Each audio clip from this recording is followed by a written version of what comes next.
Good afternoon, everyone. We'll call this meeting of Stratford City Council to order. Are there any declarations of pecuniary interest? Seeing none. As we observe a moment of silent reflection today, I'd like us to think about two tragedies that have occurred in the last 2 weeks since we last came together.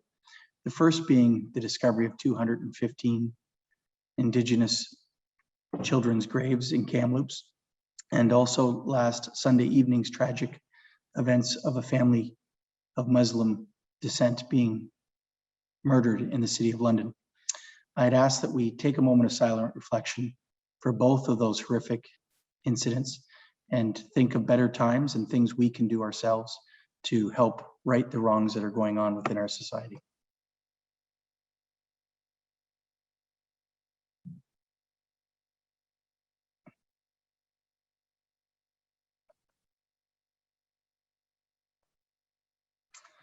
Thank you. June is National Indigenous History Month, and June 21st is National Indigenous Peoples Day. So as we meet today, we'll keep those in mind as we think of the 2 months as they raise awareness for us. This time, I'll turn it over to the clerk. Your Worship, item 3 is adoption of the minutes, and there is a motion that the minutes of the regular meeting of council of the corporation. We can't really hear you. There is a motion that the minutes of the regular meeting of council of the corporation of the city of Stratford dated May 25th, 2021 be adopted as printed. Moved by Councillor Vasilakos and seconded by Councillor Henderson. Discussion? Seeing none, all those in favor? Opposed, if any? That's carried.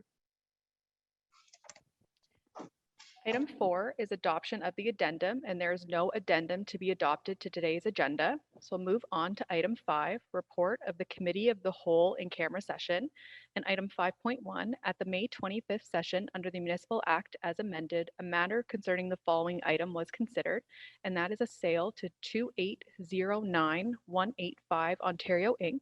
And there is a staff recommendation that the corporation of the City of Stratford hereby consents to the sale of Lot 6, Plan 44M-38 in the Wright Business Park, City of Stratford, County of Perth to 2809185 Ontario Inc. Moved by Councillor Clifford, seconded by Councillor Bunting. Discussion? Seeing none, all those in favor? Opposed, if any? That's carried. Item 5.2 at the June 7th, 2021 session under the Municipal Act as amended, matters concerning the following items were considered. The first being labor relations or employee negotiations and advice that is subject to solicitor-client privilege, including communications necessary for that purpose. Second matter relating to labor relations or employee negotiations. And the third relating to advice that is subject to solicitor-client privilege. And at the in-camera session, direction was given on all items. Thank you. Item 5.3, just prior to today's council meeting, an in-camera session was held to consider a matter relating to proposed or pending acquisition or disposal of land by the municipality or local board. And at the in-camera session, direction was given. Thank you. Moving to item 6, hearings of deputations and presentations. Item 6.1 is a delegation request from Mike Sullivan, and Mr. Sullivan has requested to address council regarding item 7.3 on the agenda, and there is a motion that the delegation for Mike Sullivan regarding the closed meeting investigation report 2020-01 be heard. Moved by Councillor Ritzma, seconded by Councillor Ingram, that Mr. Sullivan be heard. All those in favor? Opposed, if any? That's carried. Thank you. Mr. Sullivan, have you been able to log in?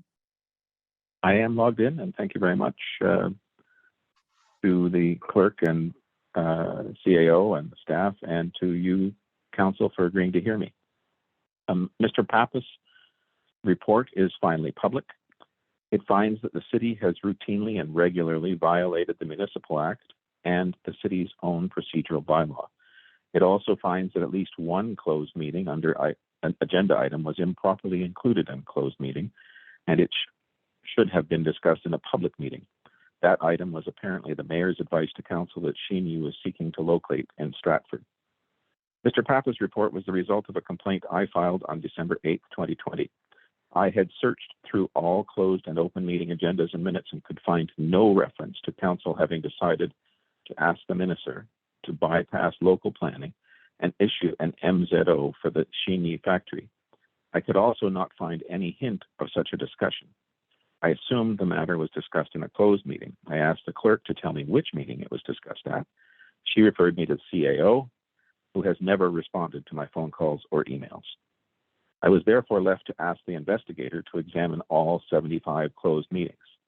He refused. On his suggestion, I scoped my request to capture the meetings just prior to the mayor's first letter seeking an MZO, and he, that is Pappas, agreed to look for MZO discussions in closed meetings prior to the mayor's first letter. Unfortunately, he could find no reference to MZOs in the closed meetings before.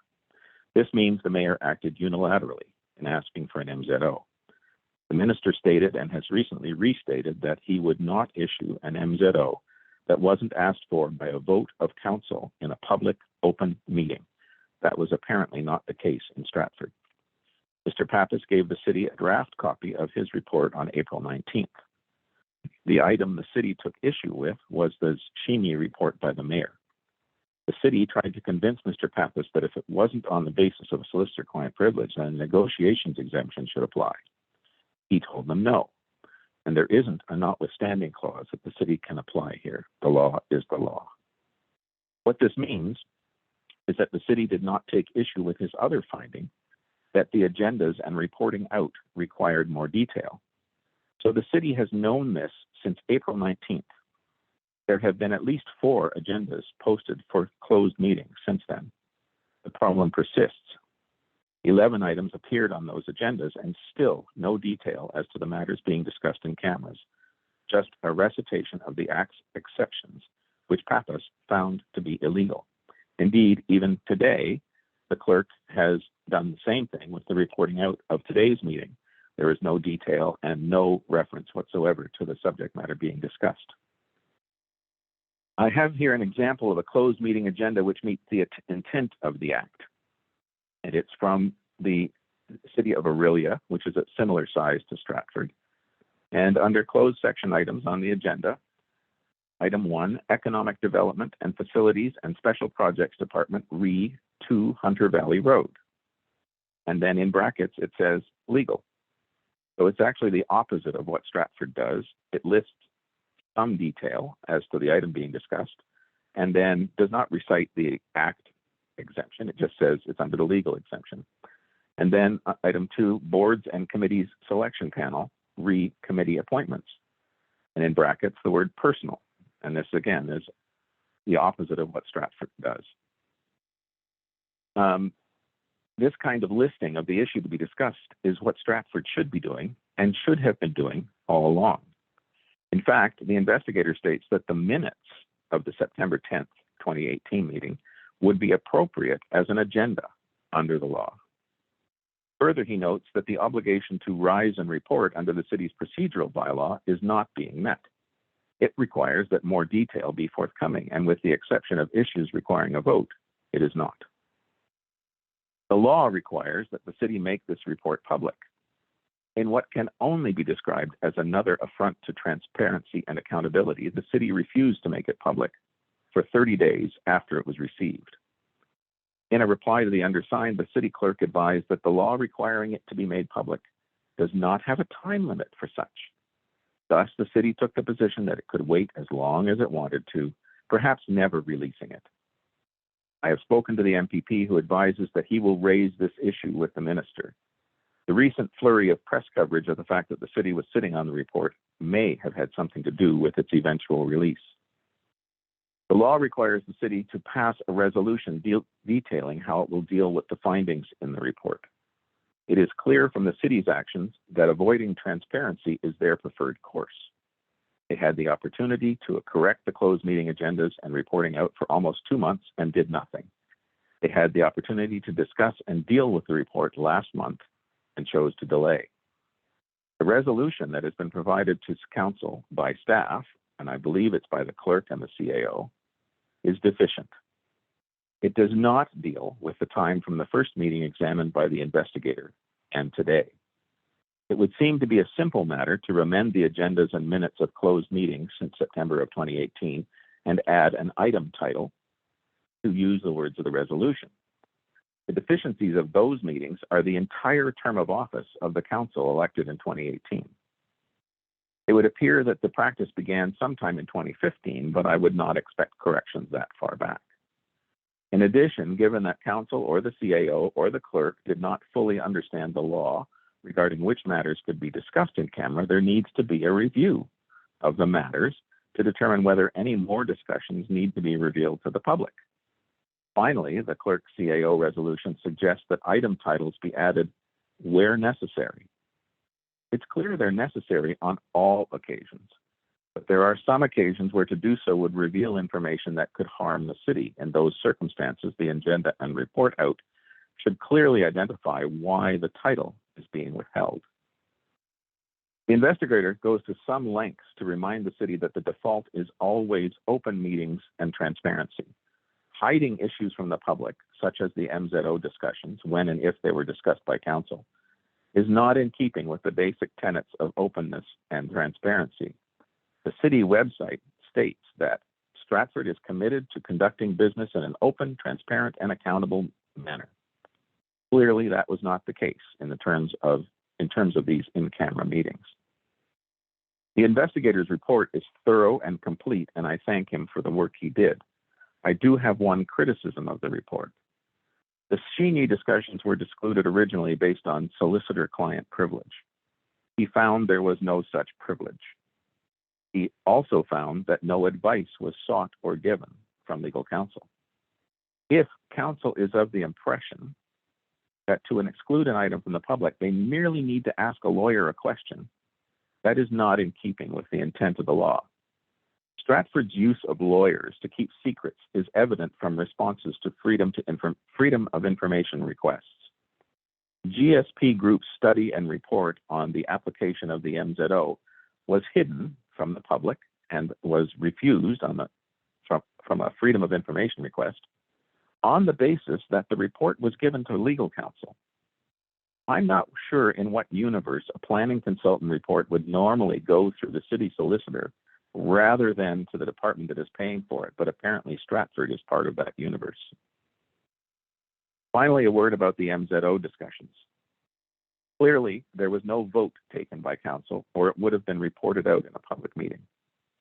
Also, clearly, the mayor acted on his own in requesting the MZO from the province.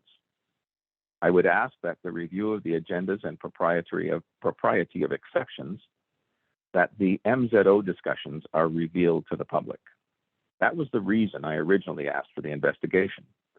If council fails to disclose, I will have no choice but to file further complaints for closed meeting investigations. There are many other issues where the city has hidden the facts from the public with respect to the Sheeny proposal.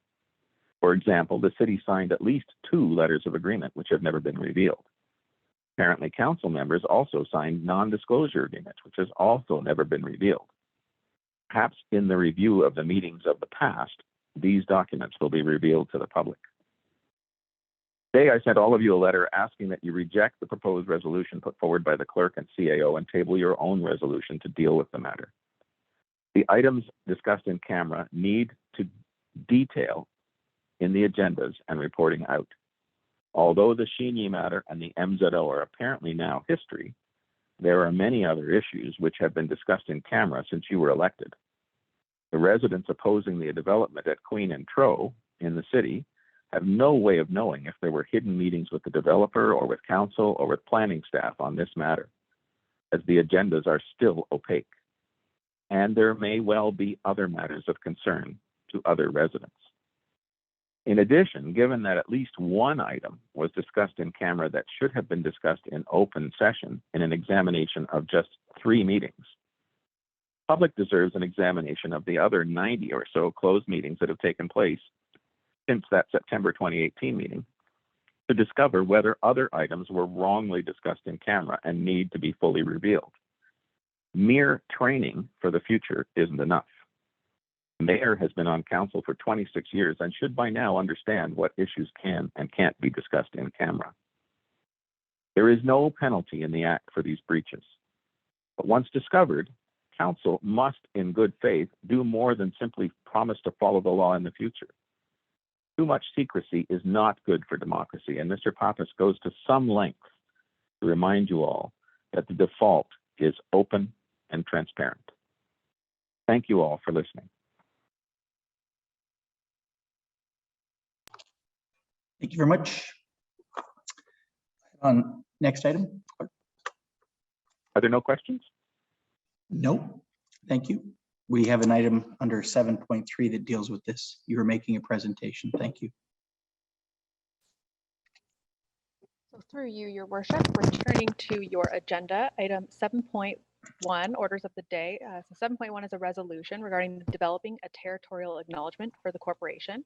And there is a motion that direction be given to develop a territorial acknowledgement for the municipal corporation and to commence consultation with Indigenous peoples and members of the public on the draft acknowledgement.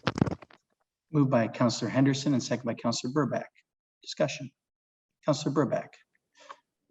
Thank you. Thank you to staff for bringing this resolution forward. I was requested because I think it's of critical importance that the city take the step to regularly acknowledge and honor those who cared for these lands for thousands of years before settlers arrived.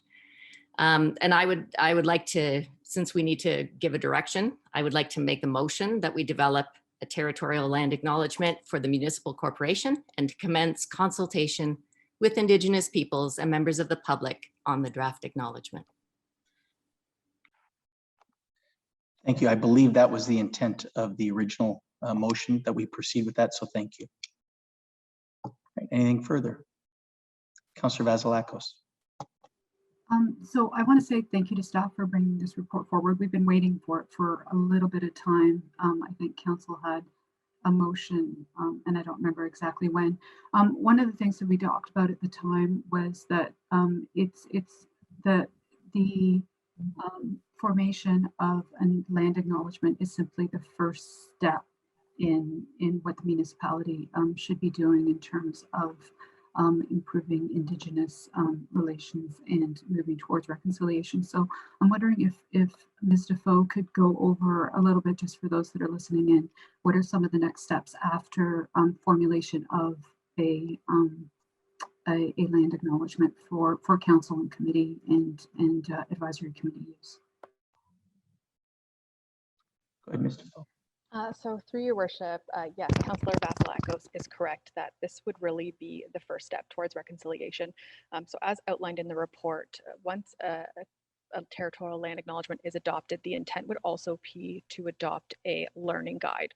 So a learning guide would be a resource for council, staff, advisory committees on what a territorial land acknowledgement is and how it can be used. We would also include measures in place to review the territorial acknowledgement because it is really important that we continue to review it and to make it a meaningful acknowledgement for Indigenous persons. I'm also going to turn it over to our Chief Administrative Officer to kind of provide an overview of some additional work that's being undertaken related to diversity, equity, and inclusion, which I believe also ties in with this item. Thank you, Ms. Thompson. Through you, Your Worship, thank you. So some of the other work that is in progress, we have started an internal process here with staff. We're going to be issuing an RFP to hire a consultant to help us with our internal process to review our policies, our procedures, identify any gaps or barriers that exist, and what the plan will be to address that. So that is underway. We will also, of course, be looking to do some training with that, so that staff are comfortable with the plan and the implementation of it. We also, through the Community Safety and Wellbeing Plan, have already identified diversity, equity, and inclusiveness as one of our goals and objectives. So we will be using that implementation plan to address inequities in the community. And so we do have a number of steps underway. This is the beginning of the journey that we need to take, and identifying the gaps within our organization is a critical factor of that. So you will see more coming in the future, but those are some other steps that we're taking on this journey. Thank you. Ms. Thompson. Councillor. Yeah, I was just going to ask, I believe in the report, it talks about it would be covered in the 2021 budget. And I was just going to ask, does that include the consultant and the training? Ms. Thompson. So through you, Your Worship, so we are going to be repurposing some training funds that had been set aside for this year. We feel that this is a critical matter to deal with, so we will be repurposing, and the intent is to work within that existing budget for the consultant work. The training is scheduled for 2022, and that will be subject to council approval in the 2022 budget process. Anything further? Councillor Burback. I just wanted to mention too that there's a notice of motion coming later in today's meeting where we'll talk about a further step, but I'll leave that discussion for later. Thank you. Anything further on this item? Not all those in favor. Opposed, if any? That's carried. Thank you.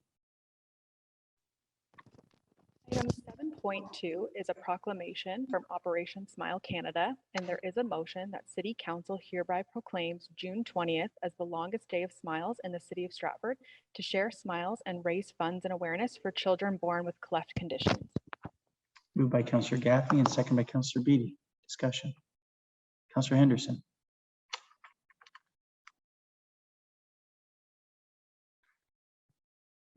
Sorry, I just realized I was on mute. I said I found it a very interesting report. I had no idea that every 3 minutes a child is born with a cleft lip, a cleft palate, or both. The statistics does not change even during a pandemic. Infants born with cleft conditions have 9 times the risk of dying within the first year of life. For as little as $240 and as few as 45 minutes, Canadians can help a child change their life with free, safe cleft surgery and care. Every dollar raised will be matched up to $500,000 from now to June 20th.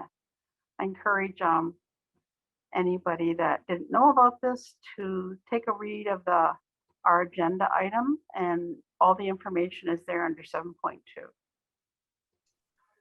Thank you, Councillor Henderson. Is there anything further? If not, all those in favor? Opposed, if any? It's carried.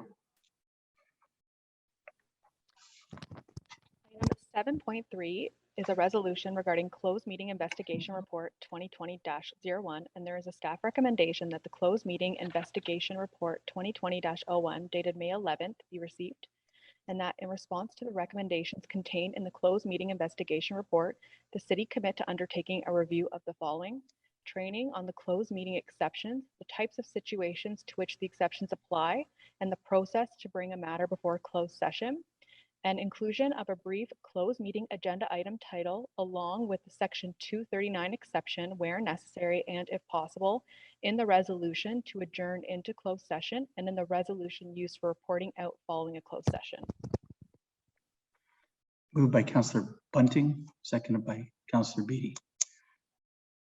Discussion. Councillor Clifford. Yeah, I was just going to ask our staff, do we have any responsibility or like to deal with past in-camera meetings that we've had, or what we got here, is it covering all that? You have the clerk of the CAO.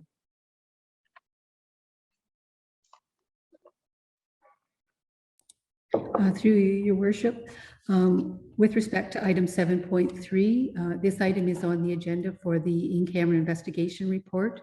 The report speaks to a specific meeting and provides specific recommendations and findings, and those are before you this afternoon.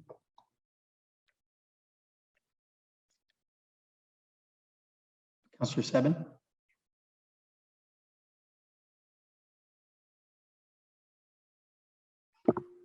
Thank you. I was just wondering, I don't know if it's a question for the clerk or the CAO, just regarding Mr. Sullivan's comments about the request for, I'm just wondering if the request for the meetings going back to 2018 be amended with the subject matter, and then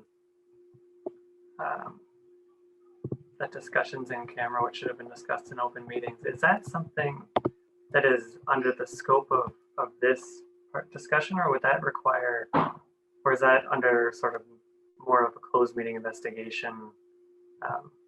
I guess there's two separate pieces there, but I was just wondering if that is actually something council would do, or is that something that would be dealt with by somebody else more appropriately?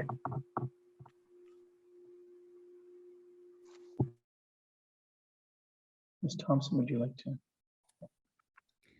I believe that there is a motion on the floor, and perhaps we could deal with that motion on the floor unless there's an amendment.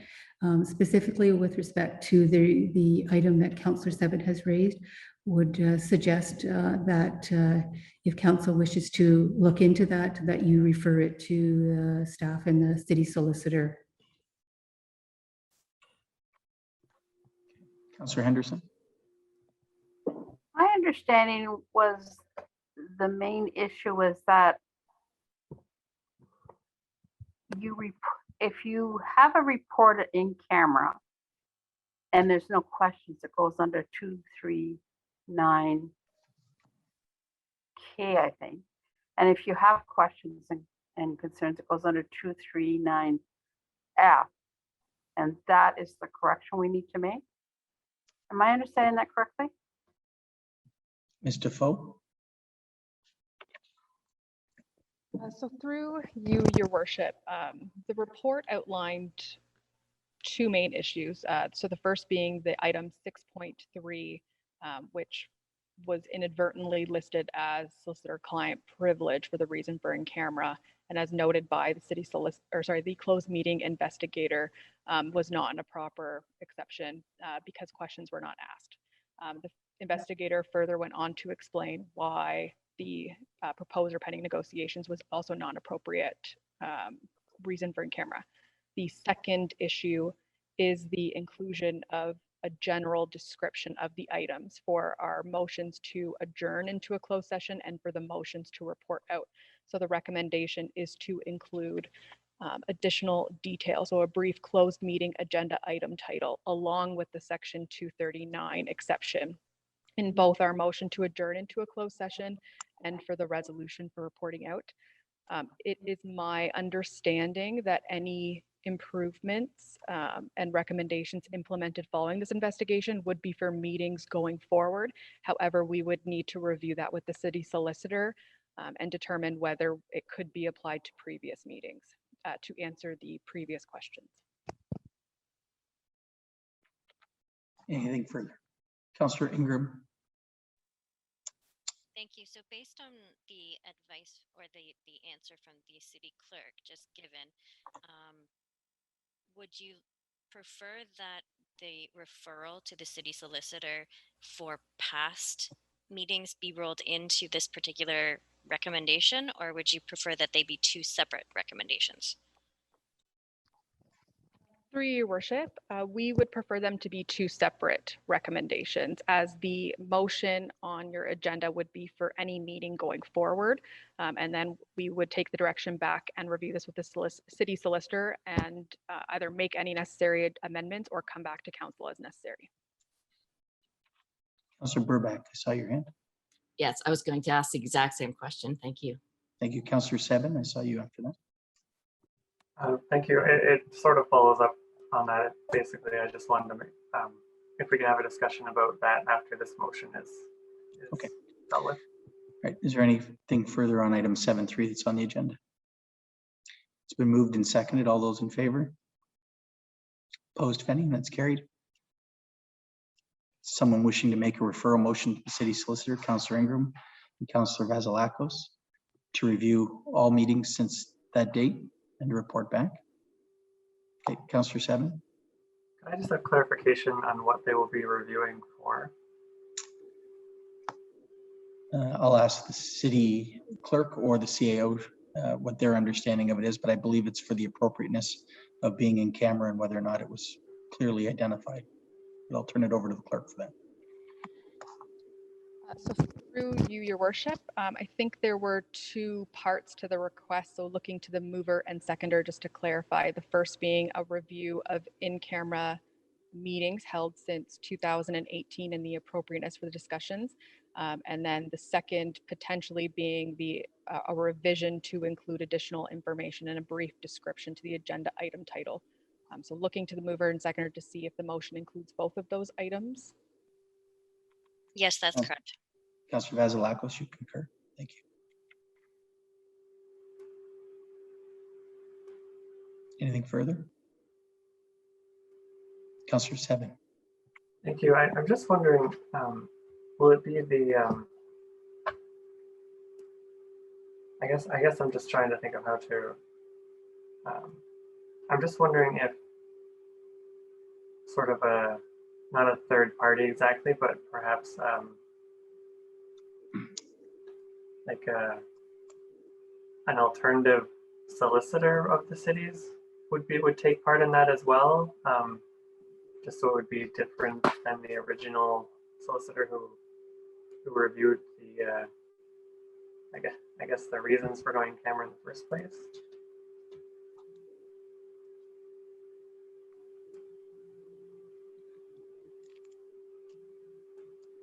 Or would that direction have to be given for that? The mover and seconder want to, Councillor Vasilakos. I think the first thing that we have to do is ascertain sort of the work that would go in and the appropriateness of doing the review and what it would look like and what would it encompass and how it would happen, and then give us some options around whether that includes bringing in somebody like somebody to do an extra piece of due diligence on it, or whether it's something that could be internally handled. I think first we have to understand, what the scope of the review would be. What would it look like? That's why it's a referral back to staff, so we could have a review, and also the idea of the appropriateness of it, and whether retroactively changing, agendas and things like that. Like, how does that get done, and how is that captured on the record and things like that. And so I think the intention for me was to refer it back to staff so they can come back to us with what the details would be. I don't know. Councillor Ingram, do you concur with that? Absolutely, yes. Thank you. Councillor Seven, anything else? No, thank you for that clarification. Okay. All right, all those in favor of the motion? Opposed, if any? That's carried. Councillor Burback. Thank you. Yeah, I would like to make a further motion in relation to this matter, just around the MZOs. And I would like us to make a request to the province to clarify their policy around MZOs and their application or the requests for MZOs, because clearly the recommendations given, which may not have been given in 2018, are not clear. So I would like to make a motion that we request that they would establish a policy and procedures around using MZOs, and that there would be a requirement that any request for an MZO would come to open session. Thank you. Seconder for that? Councillor Ingram? Anything further? If not, all those in favor? Opposed, if any? That's carried. Thank you. Item 7.4 is a resolution regarding the Stratford Housing Project, a roadmap for attainable market housing development, final project report. There is a staff recommendation that the Stratford Housing Project, a roadmap for attainable market housing development, final report be adopted, that staff be directed to begin sourcing funding for the retention of project management resources necessary for the development of the recommended strategic implementation work plan, and report back to council with options and associated financial impacts, and that staff be directed to report back on a definition for attainable housing appropriate for the consolidated municipal service manager. And through your worship, I would note both our Chief Executive Officer, Invest Stratford, and the Managing Director have joined the call, and they do have a PowerPoint presentation. Thank you. Councillor Clifford. Thank you. When I read the report, and I know we talk about financial costs, but it looked to me when in one part of the cost, he said 1 to 3%.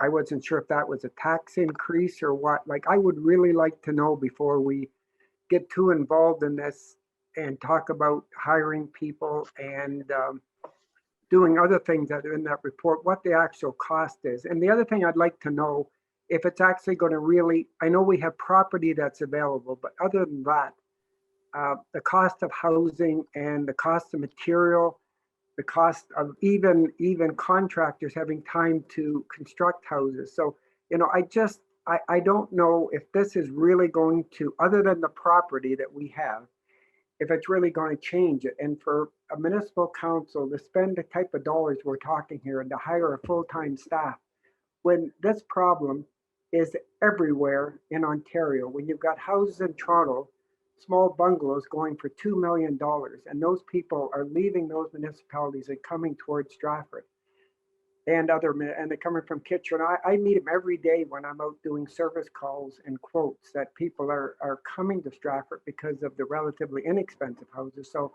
I know we have a problem, but I don't think it should be on the backs of the taxpayers here that we have to, like, I just think it's a provincial problem. It's a Canadian problem, quite frankly. So I just wonder if we're not jumping the gun with this, and I don't know if it's really going to help. So I would really like to know what the actual cost is to our taxpayers here.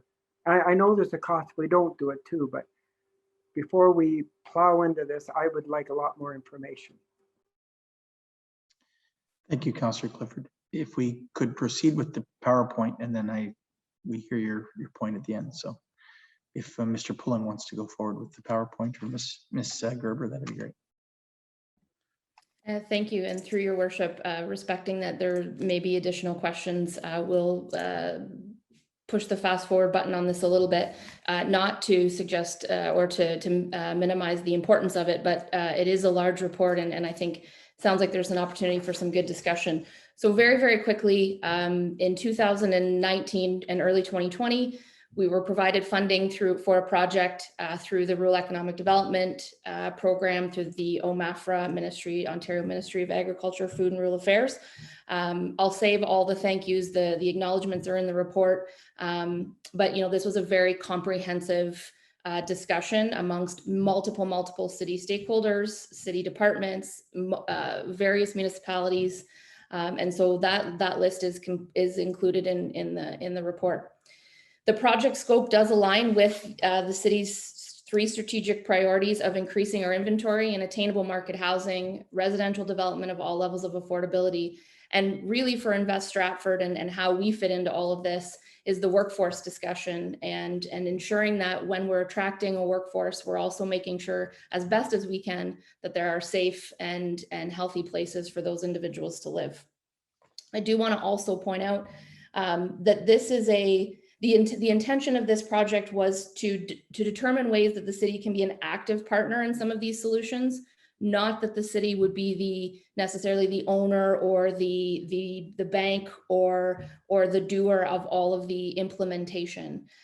So this is really about a public-private partnership, not to reside specifically as a municipal housing development, if you will. So Mike, next slide. This is very quickly, again, just our process. We wanted to look at some city-owned land. We wanted to review the existing processes. Councillor Clifford, to your question, I think there's also a component to this that talks about how we can, support the development community through the existing process and bylaws to ensure that we can be creative in the various kinds of development, that there are a lot of feasible housing options, and that really, we're doing our best to keep the process as smooth as possible.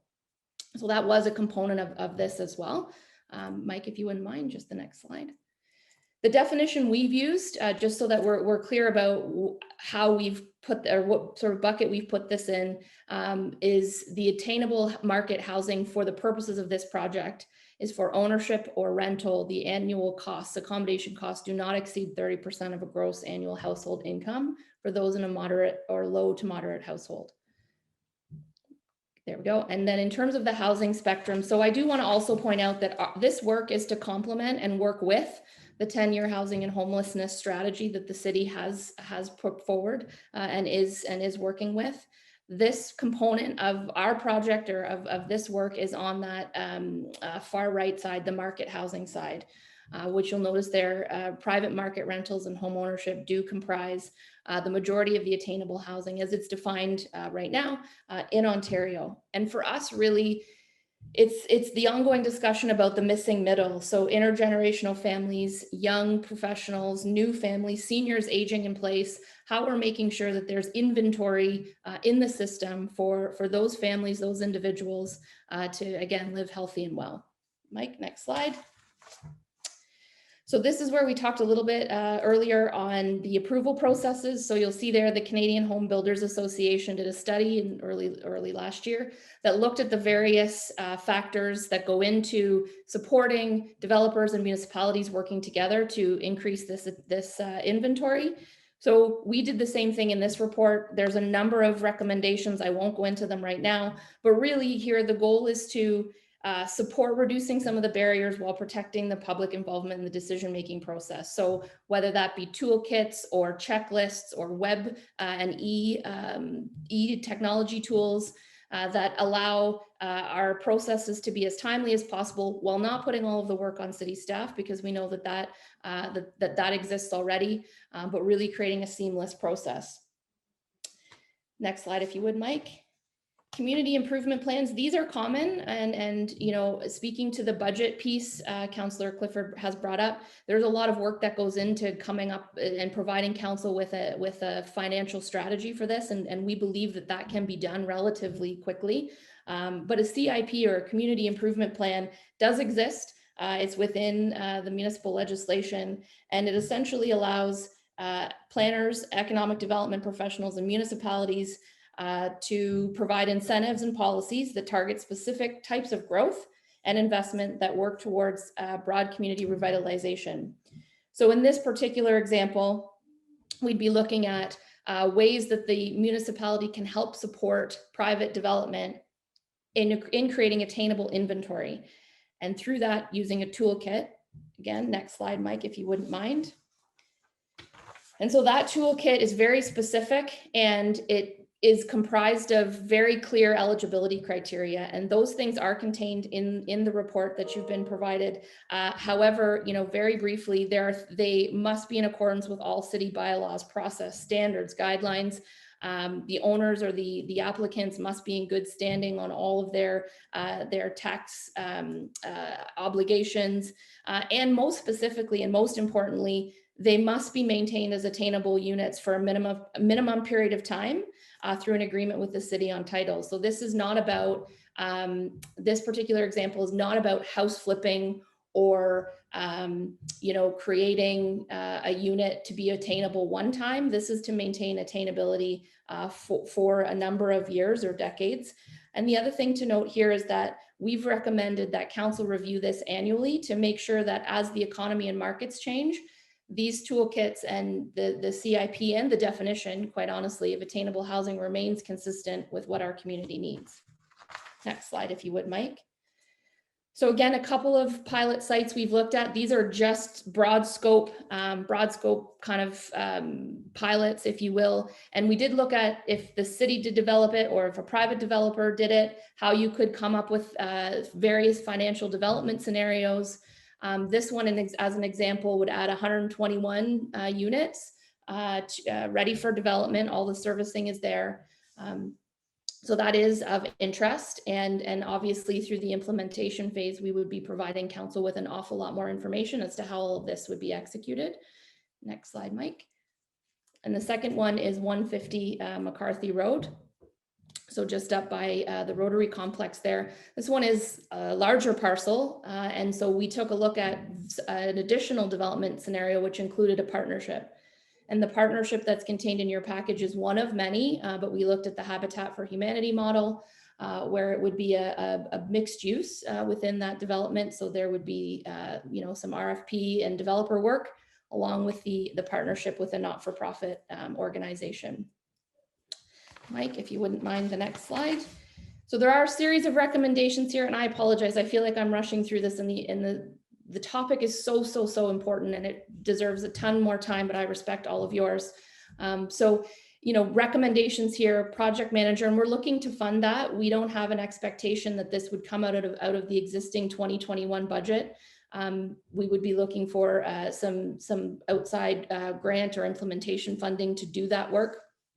There would be a work plan that would lead to the CIP.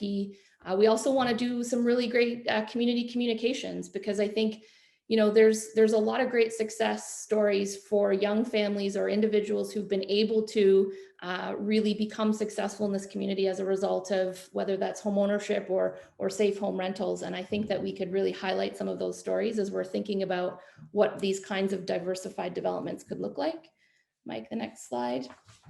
And then, of course, some of this stuff actually you're already doing. There's some great technology being integrated through the infrastructure and development services team. We could build on some of that. And then really some innovation and creativity just in housing itself. So what are some other communities doing that we could look at in terms of best practices? Again, as a partner in the discussion, the city does not necessarily have to be the leader of this or the funder, if you will. Next one, Mike.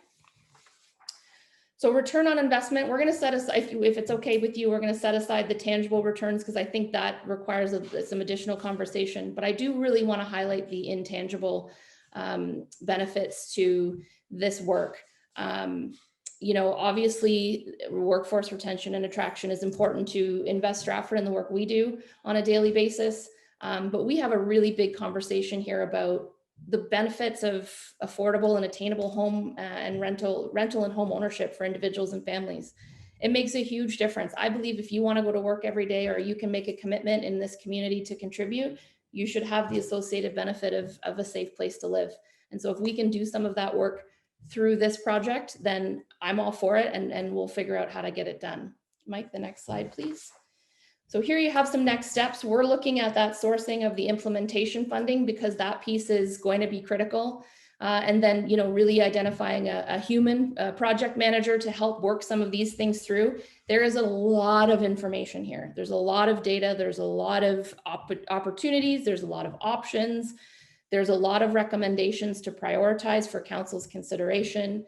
And so this is for us, this is the culmination of the research and the opportunities and the options. Now we wanted to present this to you and take it back and look at ways that we could start moving some of these things through the process. And so through your worship, I'll turn it back over to you. Thank you very much. Councillor Ritzman and Councillor Henderson. Thank you, Your Worship. So, and thank you, Mr. Poland and Ms. Gerber, for that presentation. So I'm 100% in support of this work and this vision, and primarily for three reasons. One, the partnership piece. I think we can accomplish so much when we work together, whether it's with private developers, contractors, and the city, and probably more partners as well. Personally, I've been in contact with a number of seniors that are hoping to downsize. They're not quite ready for a retirement home, and they're quite able to take care of themselves, but they wish to move from a large family size home and wish to move into something with a footprint that they can care for. And many have suggested in kind of a community setting. I certainly have a large feeling towards the location that's closer to the Rotary Complex, but that certainly can be sussed out as we go along. And so the other piece that I'd love to mention, and perhaps this is part of the ongoing work, is that of having stakeholder involvement. I know, referring back to the seniors, some of them have expressed interest in the process and in the design of what is needed. And certainly I can see there could be room for stakeholders, whether it's young families or whether it's seniors ready to move into that smaller footprint. So a lot of compliments on that presentation and the work that's gone in thus far. And I look forward to it moving forward. Thank you. Thank you, Councillor Henderson. Yes, it's what a great report, and appreciated reading it last night. Councillor Ritzman is absolutely right. Seniors especially are looking for something like Hamlet Estates, what Spruce Lodge did. And I know when I toured out in Victoria that time, I think there were 7 different groups that were working together, like nonprofit organizations, provincial, municipal, the local builders association.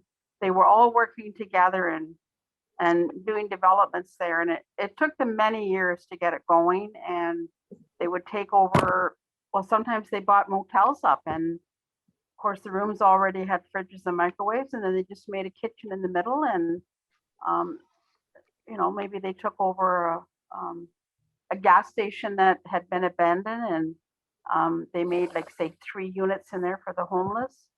And speaking of that, I just wondered, was there any, when they were making the report up, was part of the discussion what Indowell is doing, like in several cities around us? Because I know several of us councillors went over there and toured what they're doing, like building a support network there for people that are homeless, and then, you know, eventually moving them out of the homeless into, and they have the right there, the permanent housing. And after they had worked their way through the Indowell, just wondering if that was part of the discussion here.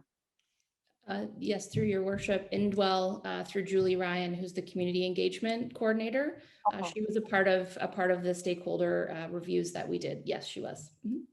Okay, so I'm looking forward to it coming back, because, you know, I know we talk about, we do maybe 50% and sell some of it, but, you know, maybe we need to keep a bigger portion and develop more than one type of thing there, because once you gave the property away or sold it, you know, then we don't have it anymore. And you know, we hear a lot of people talking about how even the Britannia Street ones, like, you have to be in a certain tax bracket to be able to even afford to live there, because, you know, you have to be able to pay 30% of your income in rent. And there's a lot of people that fall outside of that. And so it's very important that we can build something along with a bunch of community partners, including the province.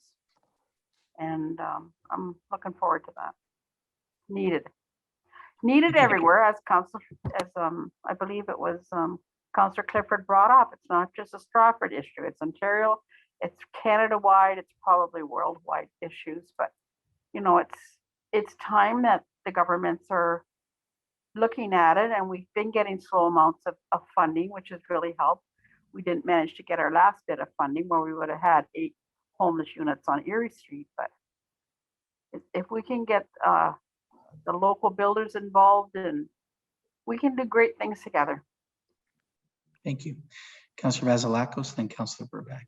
So the thing I really like about this report is it narrows the scope of what we're looking at, and creates a clear mandate on attainable housing and that missing middle. And I think what we have to really be careful of is retaining focus on that.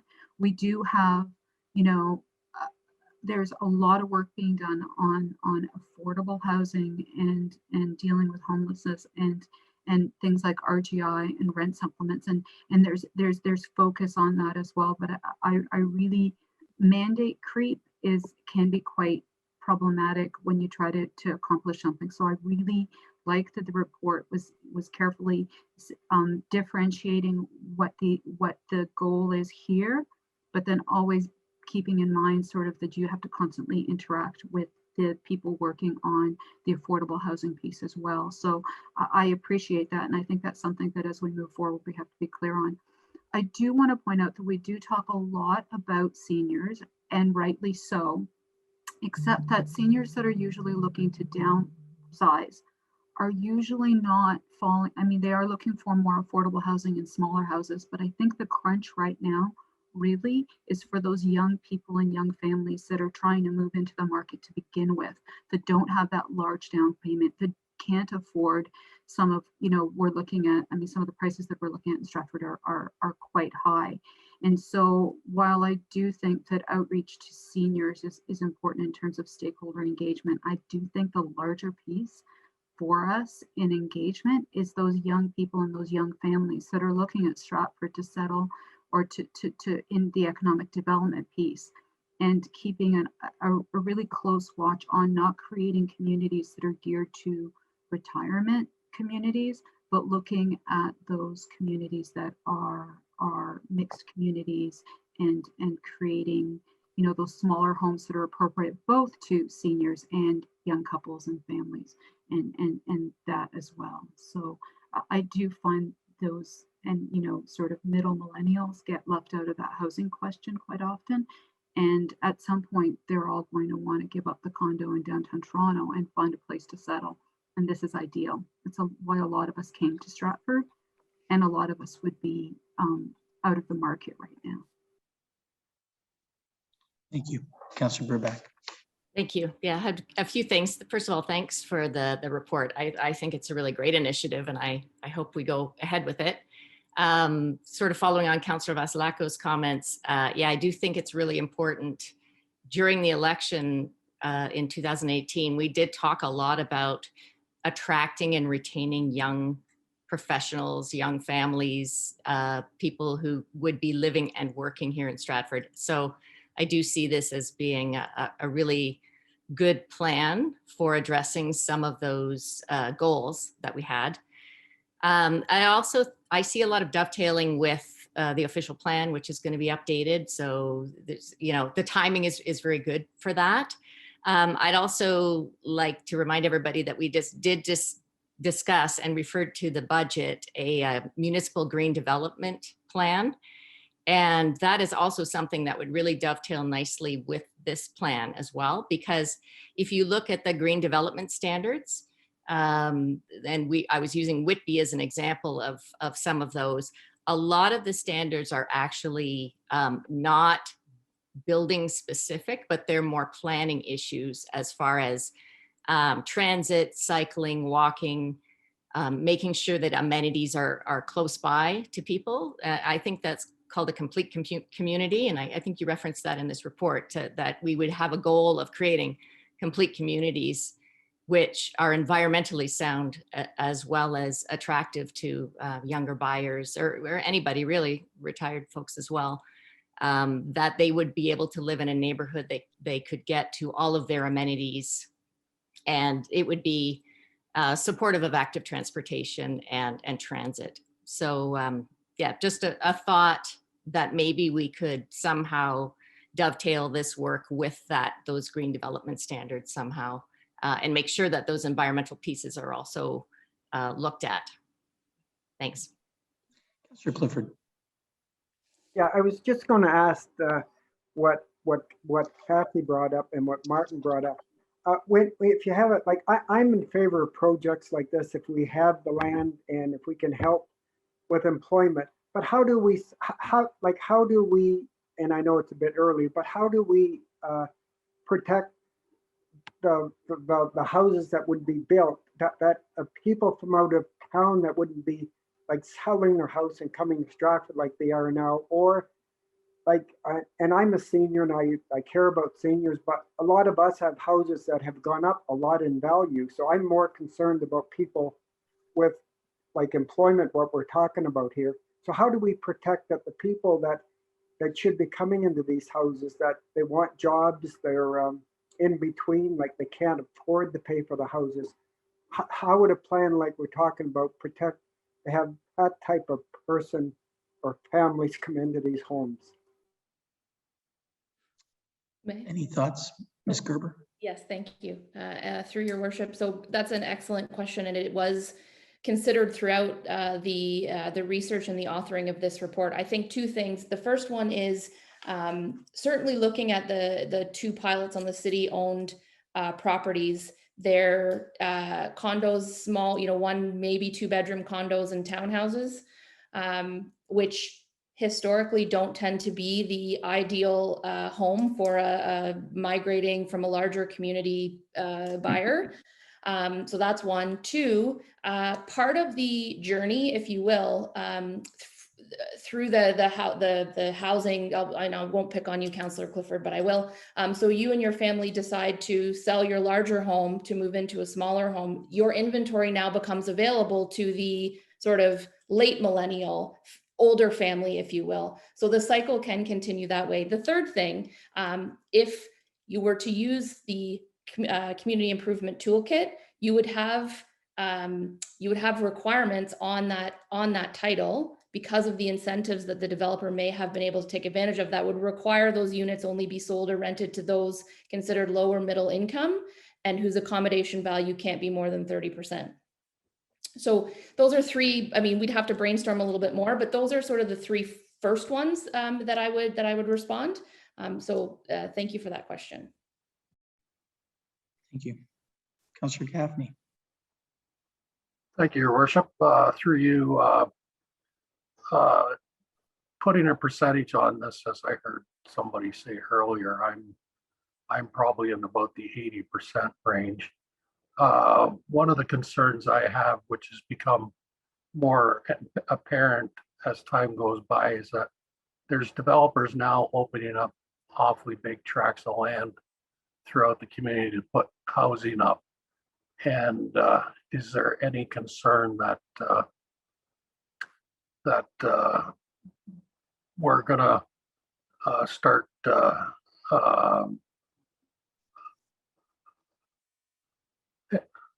are acting in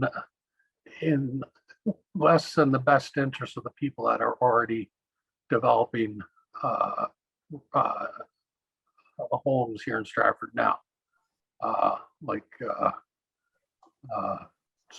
And I agree with whoever said that the seniors generally will be selling an older, bigger home, and at the price of homes these days, the price of resale these days, I don't think there's a problem with a big chunk of the seniors being able to afford something in the regular market in a smaller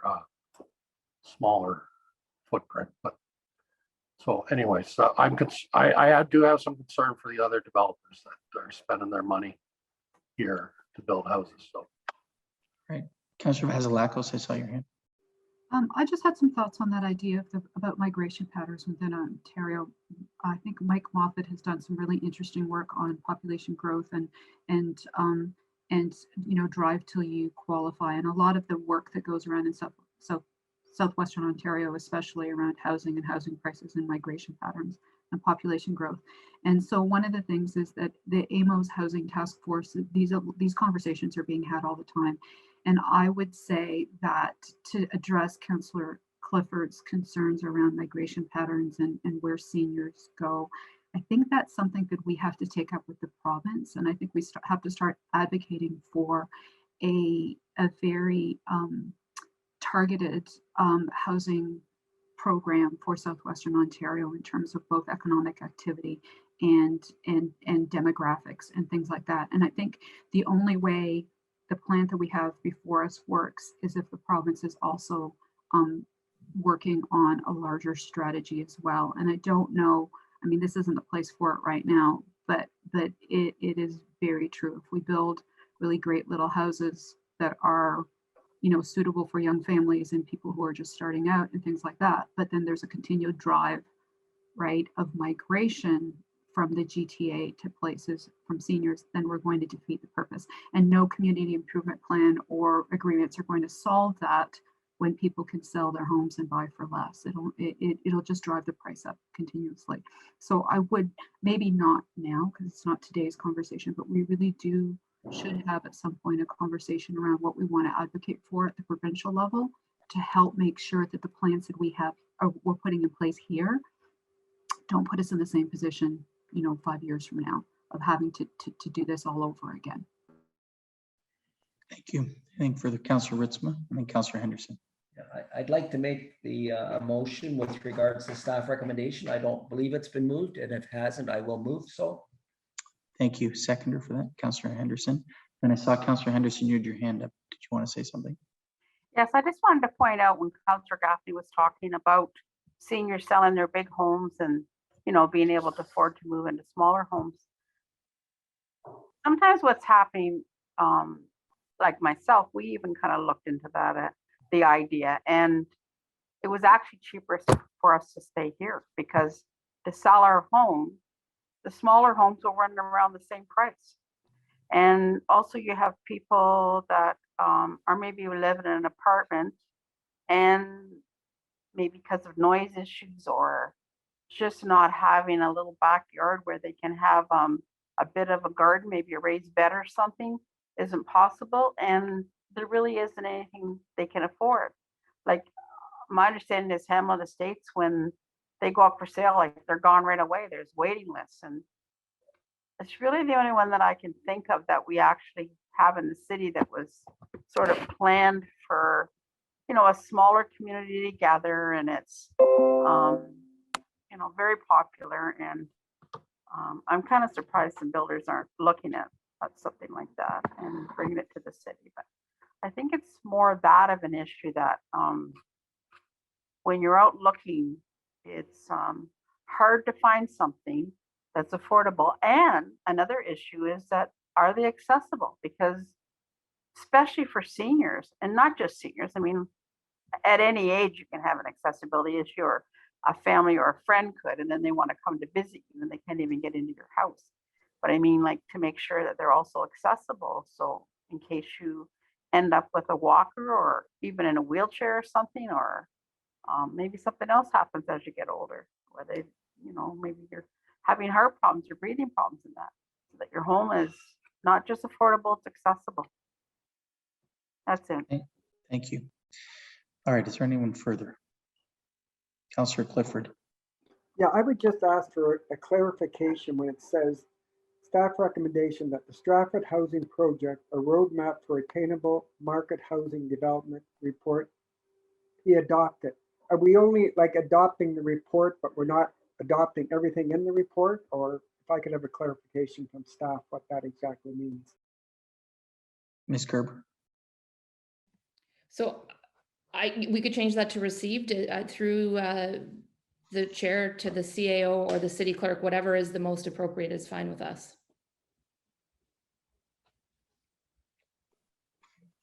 Ms. Thompson. Through you, Your Worship. With respect to the question about the wording for adopted, if you wanted aspects of this project, of the plan to start to move forward, then adopted is the appropriate word. If you receive the information, then staff will have to come back every time with further reports and seek your direction. And so I just wanted to point out that there is a difference there. It is what action you would like to take at this point, or sorry, at this time with respect to this report.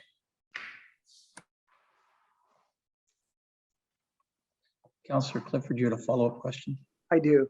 You know, like I have seen this report because I'm on economic development, but to bring something like this up, as important in this, without council, we've had a discussion, but it is really it's a big thing. It could be big financial. It just seems to me a bit more background information for council would be helpful before we adopt it. But like I support housing, but I don't support something coming to council with council without us having time to really examine it and look at the ramification and what it's actually going to cost. So I'm in favor, but if we could accept it as a report and then get the information and then adopt what we find, what the actual cost will be, I would be happy. Councillor Seven, you had something there? Yeah, thank you. So just, I guess, further to that. So the second part of the motion is that to report back to council with options and associated financial impacts. So if we adopt this and then it comes back that the costs are, I guess, not acceptable by the council, then would at that point we'd be able to say no if it was going to be too expensive, or how does that work? Or would it be better to receive it and then have more information? Or Ms. Gerber? So sorry, Joan, if I could, just through the Through your worship. The short answer to your question, Councillor Subban, is yes. So the implementation component of this report is to do a complete financial review and provide council back the community improvement plan and the community improvement toolkit, the associated toolkit, all have to go through the planning process anyway. So all of that would involve many subcommittee and council meetings as well. So you'd have full oversight and transparency on that. Ms. Thompson, do you have anything you want to add? No. Okay, Councillor Vasilakos.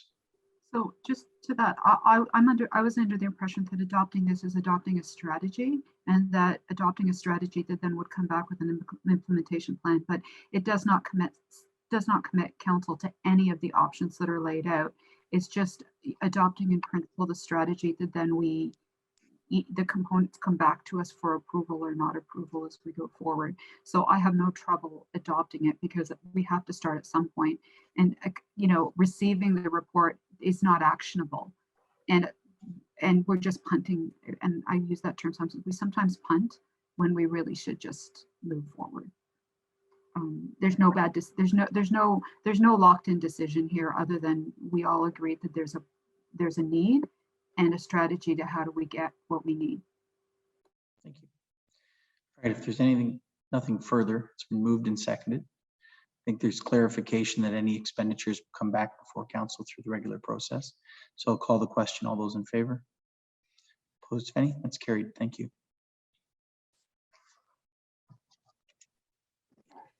Thank you, Your Worship.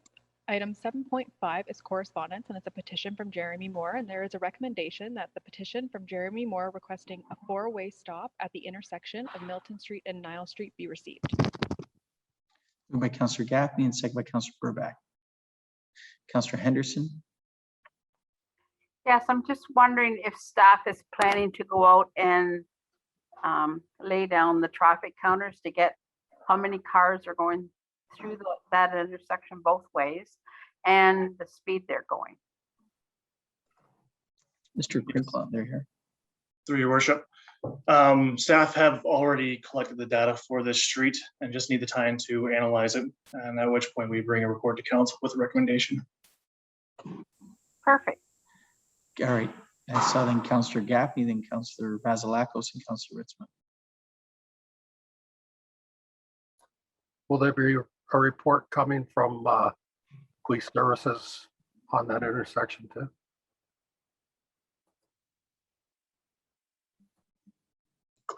Yeah, through your worship. I can reach out to police services to get their feedback on the finalized report. I have been in discussion with Chief Skinner in regards to collisions that have happened in that intersection being discussed, but if I can analyze and review it, then I can come back with a report. Thank you. Councillor Ritzman, or sorry, Councillor Vasilakos and Councillor Ritzman. Yeah, I was just going to say that I think staff, it's already been forwarded to staff for review and bring to ITS for a report. Thank you. Councillor Ritzmer, Councillor Bunting. Yes, and my question was, or comment was the same as Councillor Gaffney's, that it would be nice to get a report and include the police services as well. So thank you. Okay. Councillor Bunting. Yes, thank you. Through you, Your Worship, to Mr. Crinklaw. I take it that the speeds have been recognized on your work so far, speeds of vehicles. Through your worship, I do have the preliminary findings for traffic speeds on that street, yes. Thank you. Okay. Seeing no other hands, we'll call the question. All those in favor? Opposed to any? That's carried. Thank you. Item 7.6 is a resolution for a tower site license agreement extension with the Avon-Maitland District School Board, and there is a staff recommendation that the tower site license agreement with the Avon-Maitland District School Board to permit their 2 antennas on the Foreman Tower be amended by extending the term for an additional 5-year period to July 31st, 2026, and that the mayor and clerk or their respective delegates be authorized to sign the amending agreement. Moved by Councillor Bunting and second by Councillor Ingram. Discussion.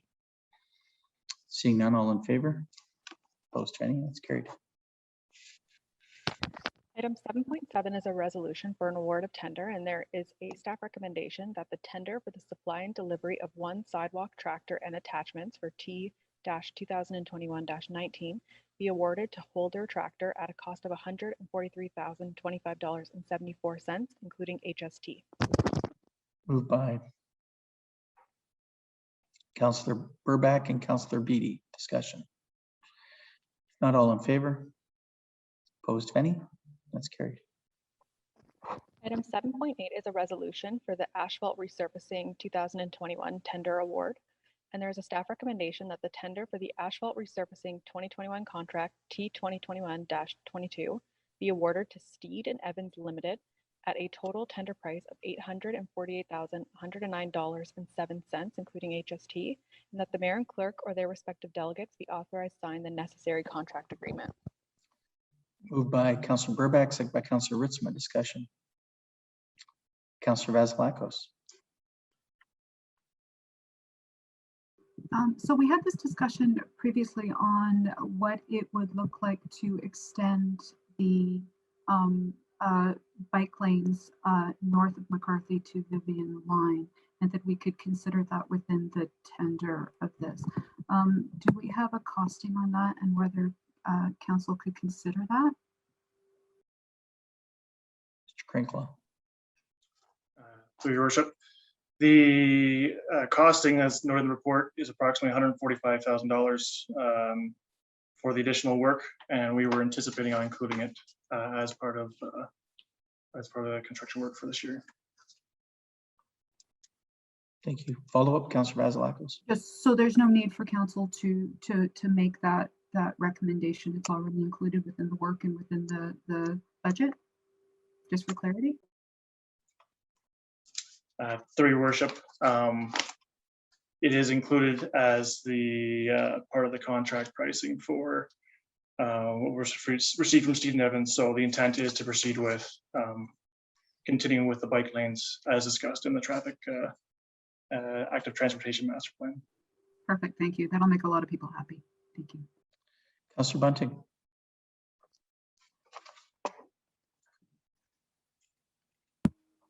Yes, through you, your worship, to Mr. Crinklaw. With respect to the timing of these things, anticipated time of start and approximate length of the contract.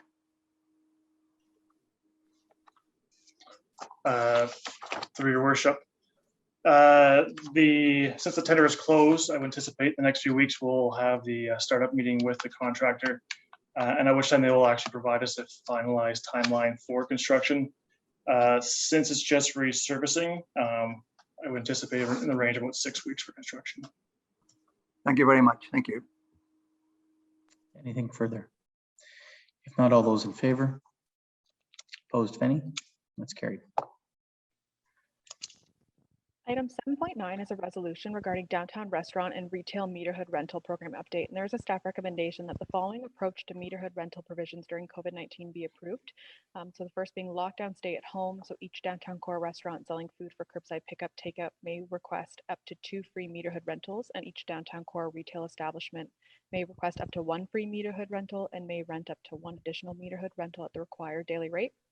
Step 1, each downtown core restaurant selling food for curbside pickup takeout may request up to 2 free meterhood rentals, and each downtown core retail establishment may request up to 1 free meterhood rental and may rent up to 1 additional meterhood at the required daily rate.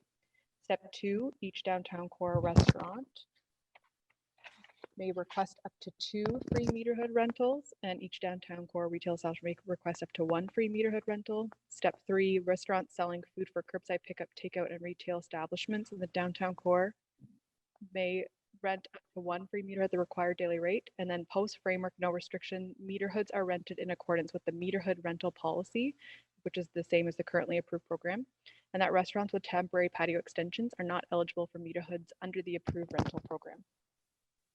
Moved by Councillor Ingram, seconded by Councillor Seven, Councillor Henderson, and Councillor Gaffney. I just had a question. So we're updating the terms to match the government website. Will we still be retaining what they had before in case the government decides to go back to the colored coded, or will we just have to bring it forward again if they change their minds? Mr. Bantock? Through your worship, staff's intent would be to use the program that may be adopted by council today, recognizing that that's the plan moving forward, and should anything change with respect to a reopening plan or a framework, then we'll have to revisit the program. Anything further? Councillor Gaffney? Thank you, and through your worship, I read the report and I apologize if I might have missed it, but should there not be some sort of time parameters on this, like starting with 2021 only and a beginning and ending date on it, or not? Mr. Bantock?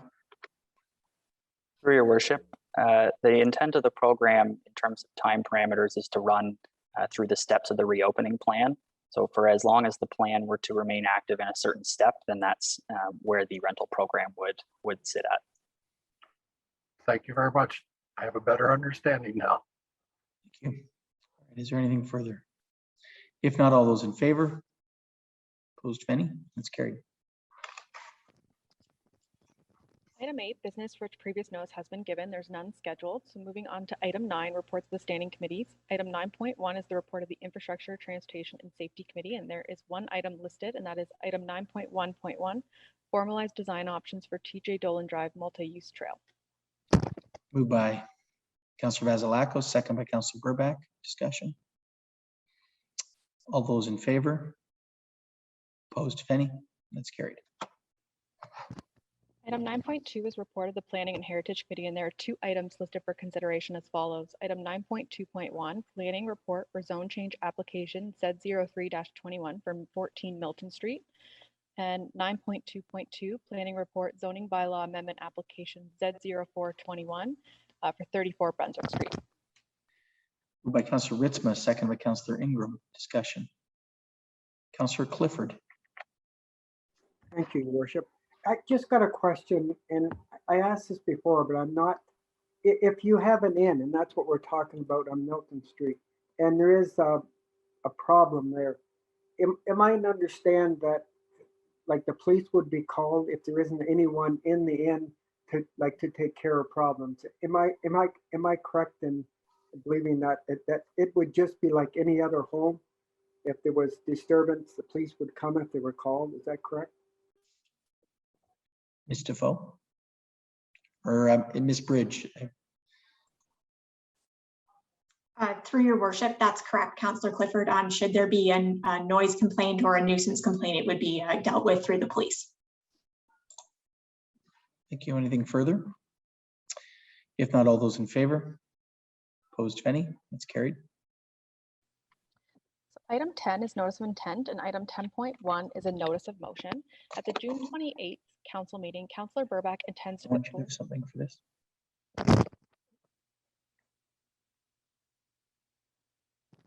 My apologies. At the June 28th council meeting, Councillor Burback intends to put forward the following motion for consideration: that the City of Stratford provides responses to all of the calls to action in the Truth and Reconciliation Commission report summary, which specifically mention municipal government, that a plan be created for Stratford to take action on these requests, and that this plan is implemented in a timely fashion. Councillor Burback, I see your hand, and I second her for that. Councillor Ingram. I'll ask the CAO to give an update on this because I know she has been working on some of these items already. So over to the CAO. As previously mentioned, sorry, through you, Your Worship, as previously mentioned, the city has begun a number of initiatives. And as I said, when this one was brought forward by Councillor Burback, we did list it for the intent to be listed on the June 28th council meeting for the action plan for the Truth and Reconciliation Commission report. Staff have been taking a look at the examples given as to what a couple of other municipalities have done as part of our initial review of this. Thank you, Your Worship. Thank you. Yeah, I was just going to give a little bit of background about the request. As I'm sure we're all aware, in recent weeks, the discovery of hundreds of unmarked graves at former residential schools has been a grim reminder of the horrors of Canada's colonial past, as well as a reminder that we as settlers have been called upon to work with First Nations towards reconciliation. The Truth and Reconciliation Commission of Canada, or the TRC, was established in 2009 with the goal of listening to survivors of residential school systems and their recommendations for healing. The TRC concluded its work in 2015. And in addition to a number of reports, it published 94 calls to action. These calls to action act as both a roadmap and an accountability tool for governments and organizations in Canada. In a number of these calls to action, municipal governments are named, and they are provided with a clear directive to do something specific. So I believe the City of Stratford has a responsibility to respond to these calls to the best of our ability as part of our efforts towards reconciliation. Thank you very much, Councillor Councillor Burback. Is there any other hands at this time? All right, seeing none, it has been moved and seconded. All those in favor? Opposed, if any, and that's carried. Thank you. Moving on to item 11, reading of the bylaws. There are 6 bylaws listed for consideration as follows. Item 11.1 is the amending tower site license agreement with Avon Maitland District School Board. 11.2 is to amend the zoning bylaw with respect to zone change application Z03-21 for 14 Milton Street. Item 11.3 is to amend the zoning bylaw with respect to zone change application Z04-21 for 34 Brunswick Street. Item 11.4 is the transfer to 2809185 Ontario Inc. of Lot 6. Item 11.5 is an acceptance of tender for the supply and delivery of 1 sidewalk tractor and attachments. And item 11.6 is the acceptance of tender for the 2021 asphalt resurfacing contract. And these bylaws may be taken collectively upon unanimous vote of council present. Mover, Councillor Ingram, second by Councillor Burback. To be taken collectively. All those in favor? Opposed, if any? That's unanimous. So we'll go to first and second reading. Moved by Councillor Clifford and Councillor Bunting. Discussion. Seeing none, all those in favor? Opposed, if any? That's carried. Third and final reading. Councillor Gaffney and Councillor Henderson. Discussion. Seeing none, all in favor? Opposed, if any? And that's carried. Item 12 is the consent agenda. Are there any items listed on the consent agenda to be considered by council? Councillor Henderson.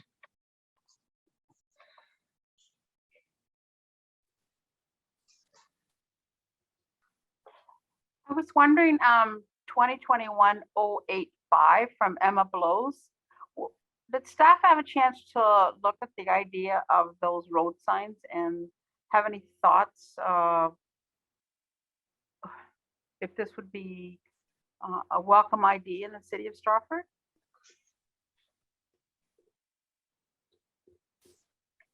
Ms. Clerk. Actually, maybe what I should do is just refer that one to staff and have them have a look at it. Okay. That would give them more time to, have a wholesome answer and everything. I'd like to refer that one to staff. Okay. Referral motion, is there a seconder? Councillor Vasilakos. All those in favor? That's carried. Thank you. Councillor Burback. Yeah, I'd like us to endorse CA 2021-077, which is correspondence from the Township of the Archipelago regarding Bill 228, Keeping Polystyrene Out of Ontario's Lakes and Rivers Act. Seconder is Councillor Henderson. Discussion. Councillor Gaffney. Yeah, yes, I wonder if we can include 78 with it, or is that a separate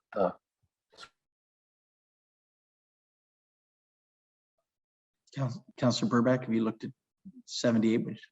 Yeah, if we want to do them together, that's great. Councillor Henderson. Great idea. Thank you. So the motion is for 77 and 78 to be approved. All those in favor? Opposed, if any? That's carried. Thank you.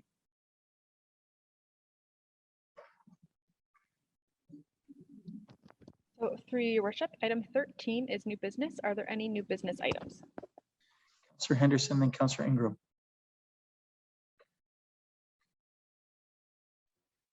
I have two.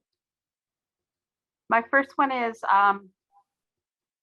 Kelly Ballantyne from Circle Foods and myself have been working on getting Pride sidewalk crossings here, and she has been very successful in managing to collect money already, or people pledging money, and actually one local business willing to do the services for free.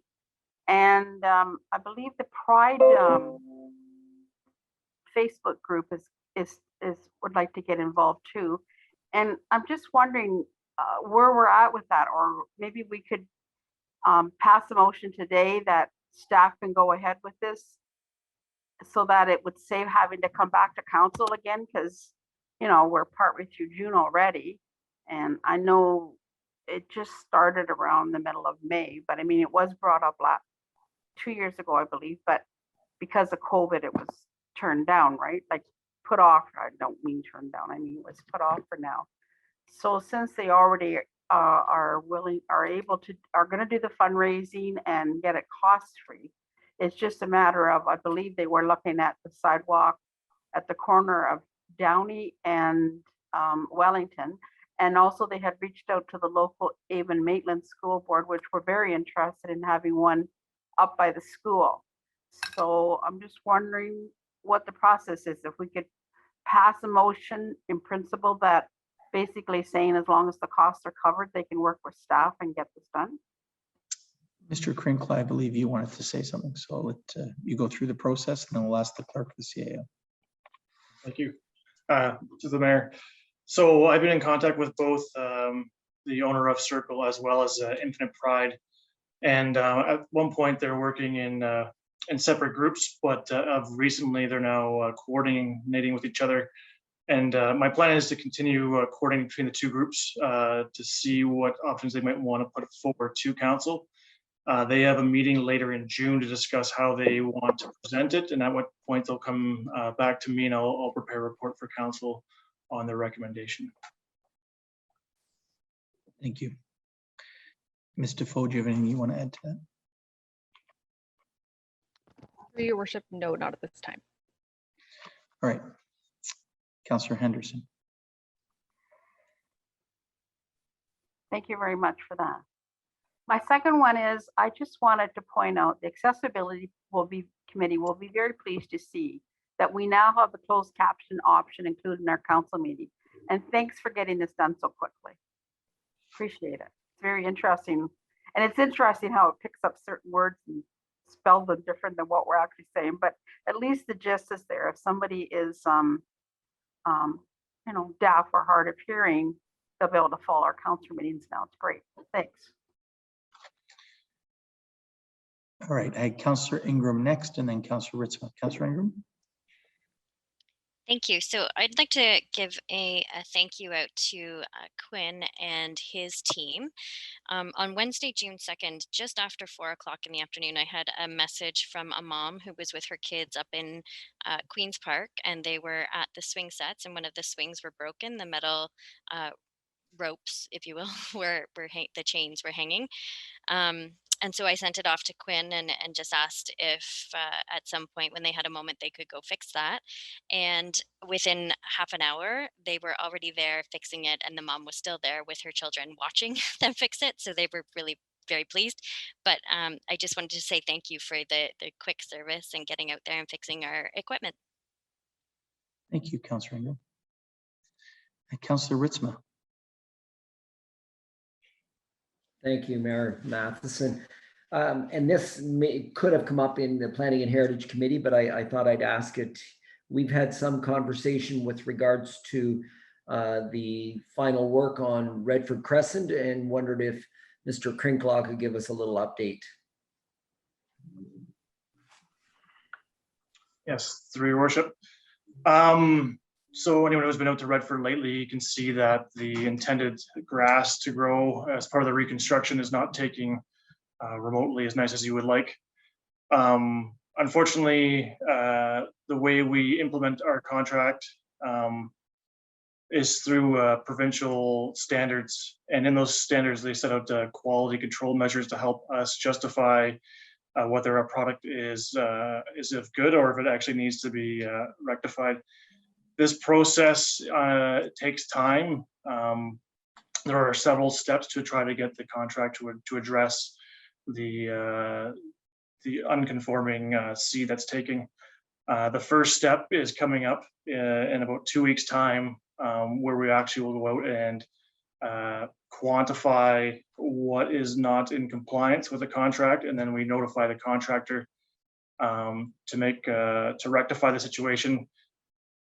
This might take several iterations under the standards and specifications that we adhere to. Effectively, we will attempt to get the contractor to kind of reseed until it's a better product.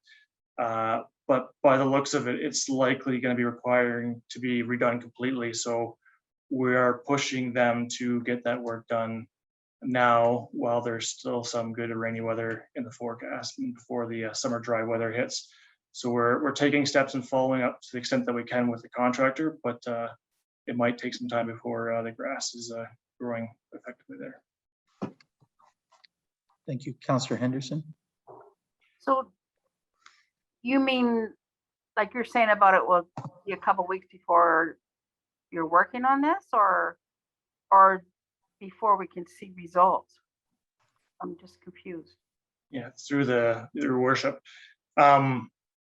We are working on it most days. We are following up frequently with the contractor. We see a product that's not going to turn out the way residents want it or the way that we want it, and we're pushing them to do that. Unfortunately, the first step in our contract comes into play in 2 weeks' time, when we can officially notice them that their product is not in compliance. So we are working every day, but the first step as for our contract is not until 2 weeks from today.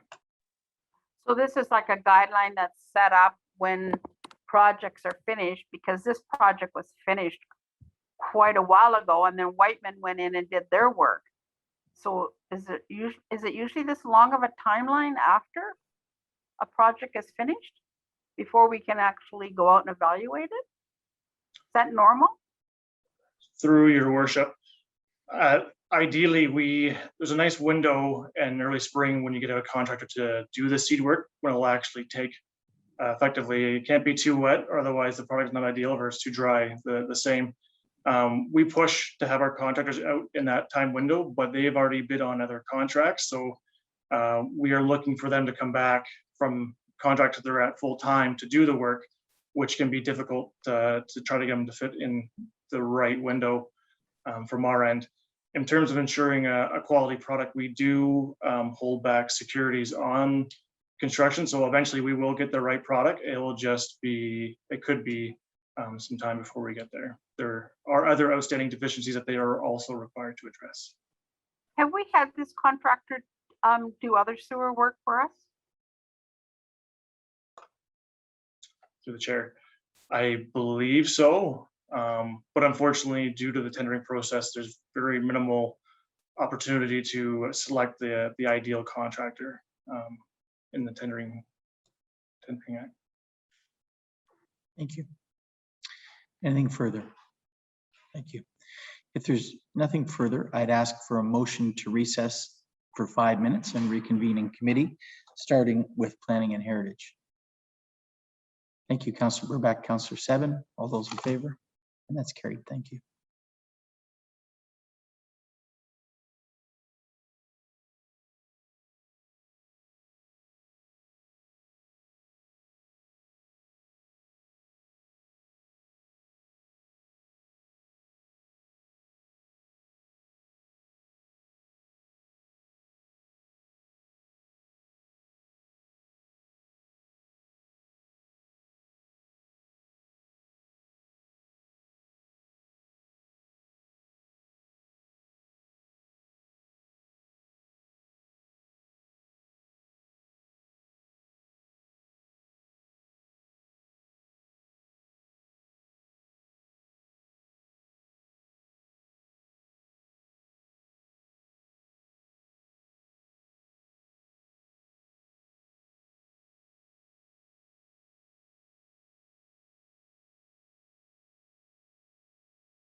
You can hear you breathe, Martin.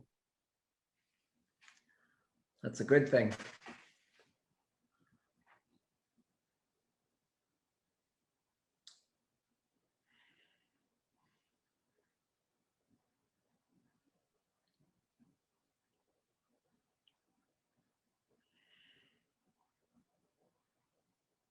Just waiting on a couple more councillors and the mayor.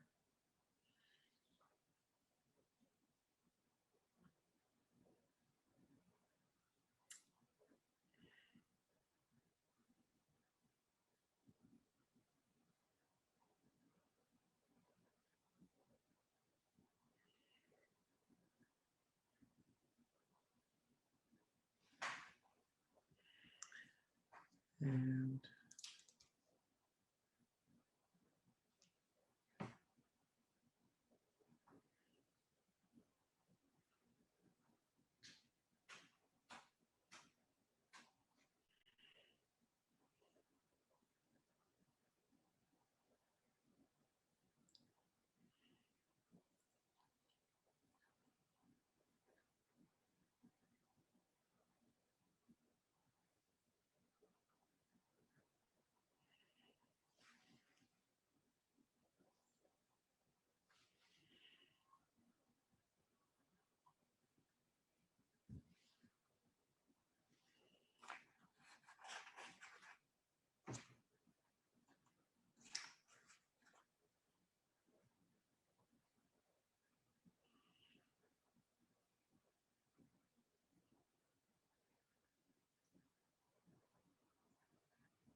Your mic's on, Martin. pardon me? So just saying your mic's on in case you didn't know that. Just about ready to go. There's the mayor, and is the clerk, city clerk there as well? Thank you. Thank you. Okay. Good afternoon, everyone. And I'd like to call the Planning and Heritage Committee to order. Are there any disclosures of pecuniary interest? Seeing none. Item number 3, the subcommittee minutes are there from May the 27th. Item 4, delegations. There are none scheduled. Item 5.1 is the 5-year review of the City of Stratford official plan, and wondering if Ms. Bridge wishes to speak to this and the staff recommendation. Sure. Thank you, Councillor Ritzma, through you. So you have before you this afternoon a report seeking to initiate the 5-year review of the city's official plan. As you're aware, under the Planning Act, the city is required to have an official plan. The current official plan dates back to 1993 and was comprehensively updated in 2016. The Planning Act also requires that municipalities review their official plans every 5 years to make sure that they continue to align with matters of provincial interest in the Planning Act, as well as that they align with provincial plans and policies. So since the last review of the city's official plan, there have been a number of changes to the Planning Act. As well, in 2020, the province released a new provincial policy statement. So there is a need to look at our official plan to ensure that it is consistent with both the Planning Act and the provincial policy statement. The report in front of you does list some preliminary items that would be included in the review, and I'd be happy to take any questions on those items that you might have. Thank you, Ms. Bridge. I see Councillor Henderson and Councillor Ingram. Yes, I was just wondering, you know, since I've been on council, it seems that not a lot, but the odd time different businesses or developers come forward and we know we need to be changing the official plan. And I'm wondering if, as we do the review this time, because of we were just talking about the housing issues that we have in the city and the need to try to get more housing, if we shouldn't be looking at our whole plan and seeing if some of our zoning should be changing to be more inclusive. You know, right now, I think zone 1 is like a house or a semi. I can't remember if it includes townhouses. And then what stage 2 is like, I don't know, apartments, or maybe they're, you know what I'm getting at is that if there's more of a need for apartments or quads that hold 4, maybe we should be just changing our zoning. And I don't even know if that's possible, but you know, it would save a lot of, you know, as we're looking at developing more housing in the city, coming back and forth to council. I'm just asking the question. So through the chair, so one of the things that we'll do through this official plan update is right now our official plan looks at growth in the city till 2033. So we have the option to look at future growth 25 years out from when we do the review. So part of that we'll be looking at from a market perspective, what we expect to grow by in terms of people and jobs. And then we'll also do an associated project that's called a land budget, where we look at how much land we need to accommodate that growth. And then from there, we set out that high level framework in the official plan. And from there, then we update the zoning bylaw to match that high level framework. Historically, the city hasn't pre-zoned lands for residential development. We've done that through the landowner or developer driven development applications, but certainly subject to council direction, pre-zoning is something that we can take a look at when we get to that stage of the project. I guess I just have concerns, like we did the official plan 5 years ago, and we, to my knowledge, still haven't passed all the zoning changes. And here it's time to look at it again, although that'll take a while to go through that too. And by then, hopefully the new zoning has been officially passed. I believe it came in draft.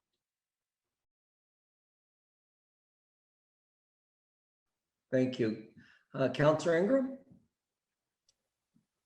Thank you.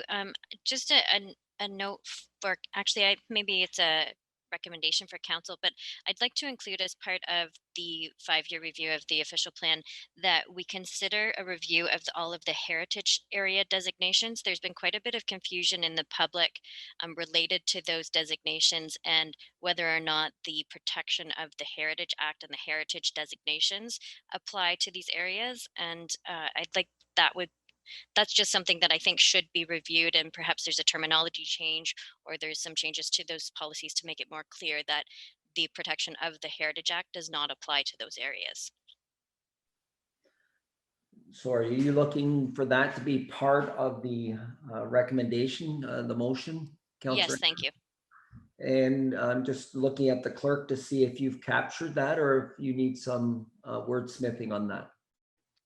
So through the chair, it's my understanding that the motion on the floor would be that council initiate the 5-year review of the City of Stratford's official plan, that in the fall of 2021, staff report to council on the proposed work plan and consultation and engagement strategy, and that a review of heritage designation areas in the City of Stratford be undertaken. Thank you. Councillor Ingram, would you like to move that? Yes, thank you. And that would be the heritage area designations in addition to all of the other areas that were spelled out in the report. Thank you, Councillor Ingram. A seconder, Councillor Burbach, did I see your hand? Thank you. Discussion. Seeing none, I will call the question. All in favor? Oh, Councillor Burbach, did you have a question? I'm sorry. Yes, thank you. I did have a couple of more comments than questions, but one thing is that we just did that the community improvement plan does make some recommendations that would be official plan type of recommendations. So maybe there could be an examination or a cross-referencing with that document as well. I think actually the heritage plan, the heritage designation was mentioned in that report. Secondly, I just wanted to put in another plug again. When we're doing the official plan, it's really important for us to think about the environment and the fact that we are hoping to move towards net zero. So having an environmental lens on plans that are so far out is really important, I think. And the third thing that I wanted to mention was when we do an engagement strategy, I really like to recommend that we might move to a software like Bang the Table, which we've used already over in social services. It's a really great engagement platform, and I know a lot of municipalities do use it.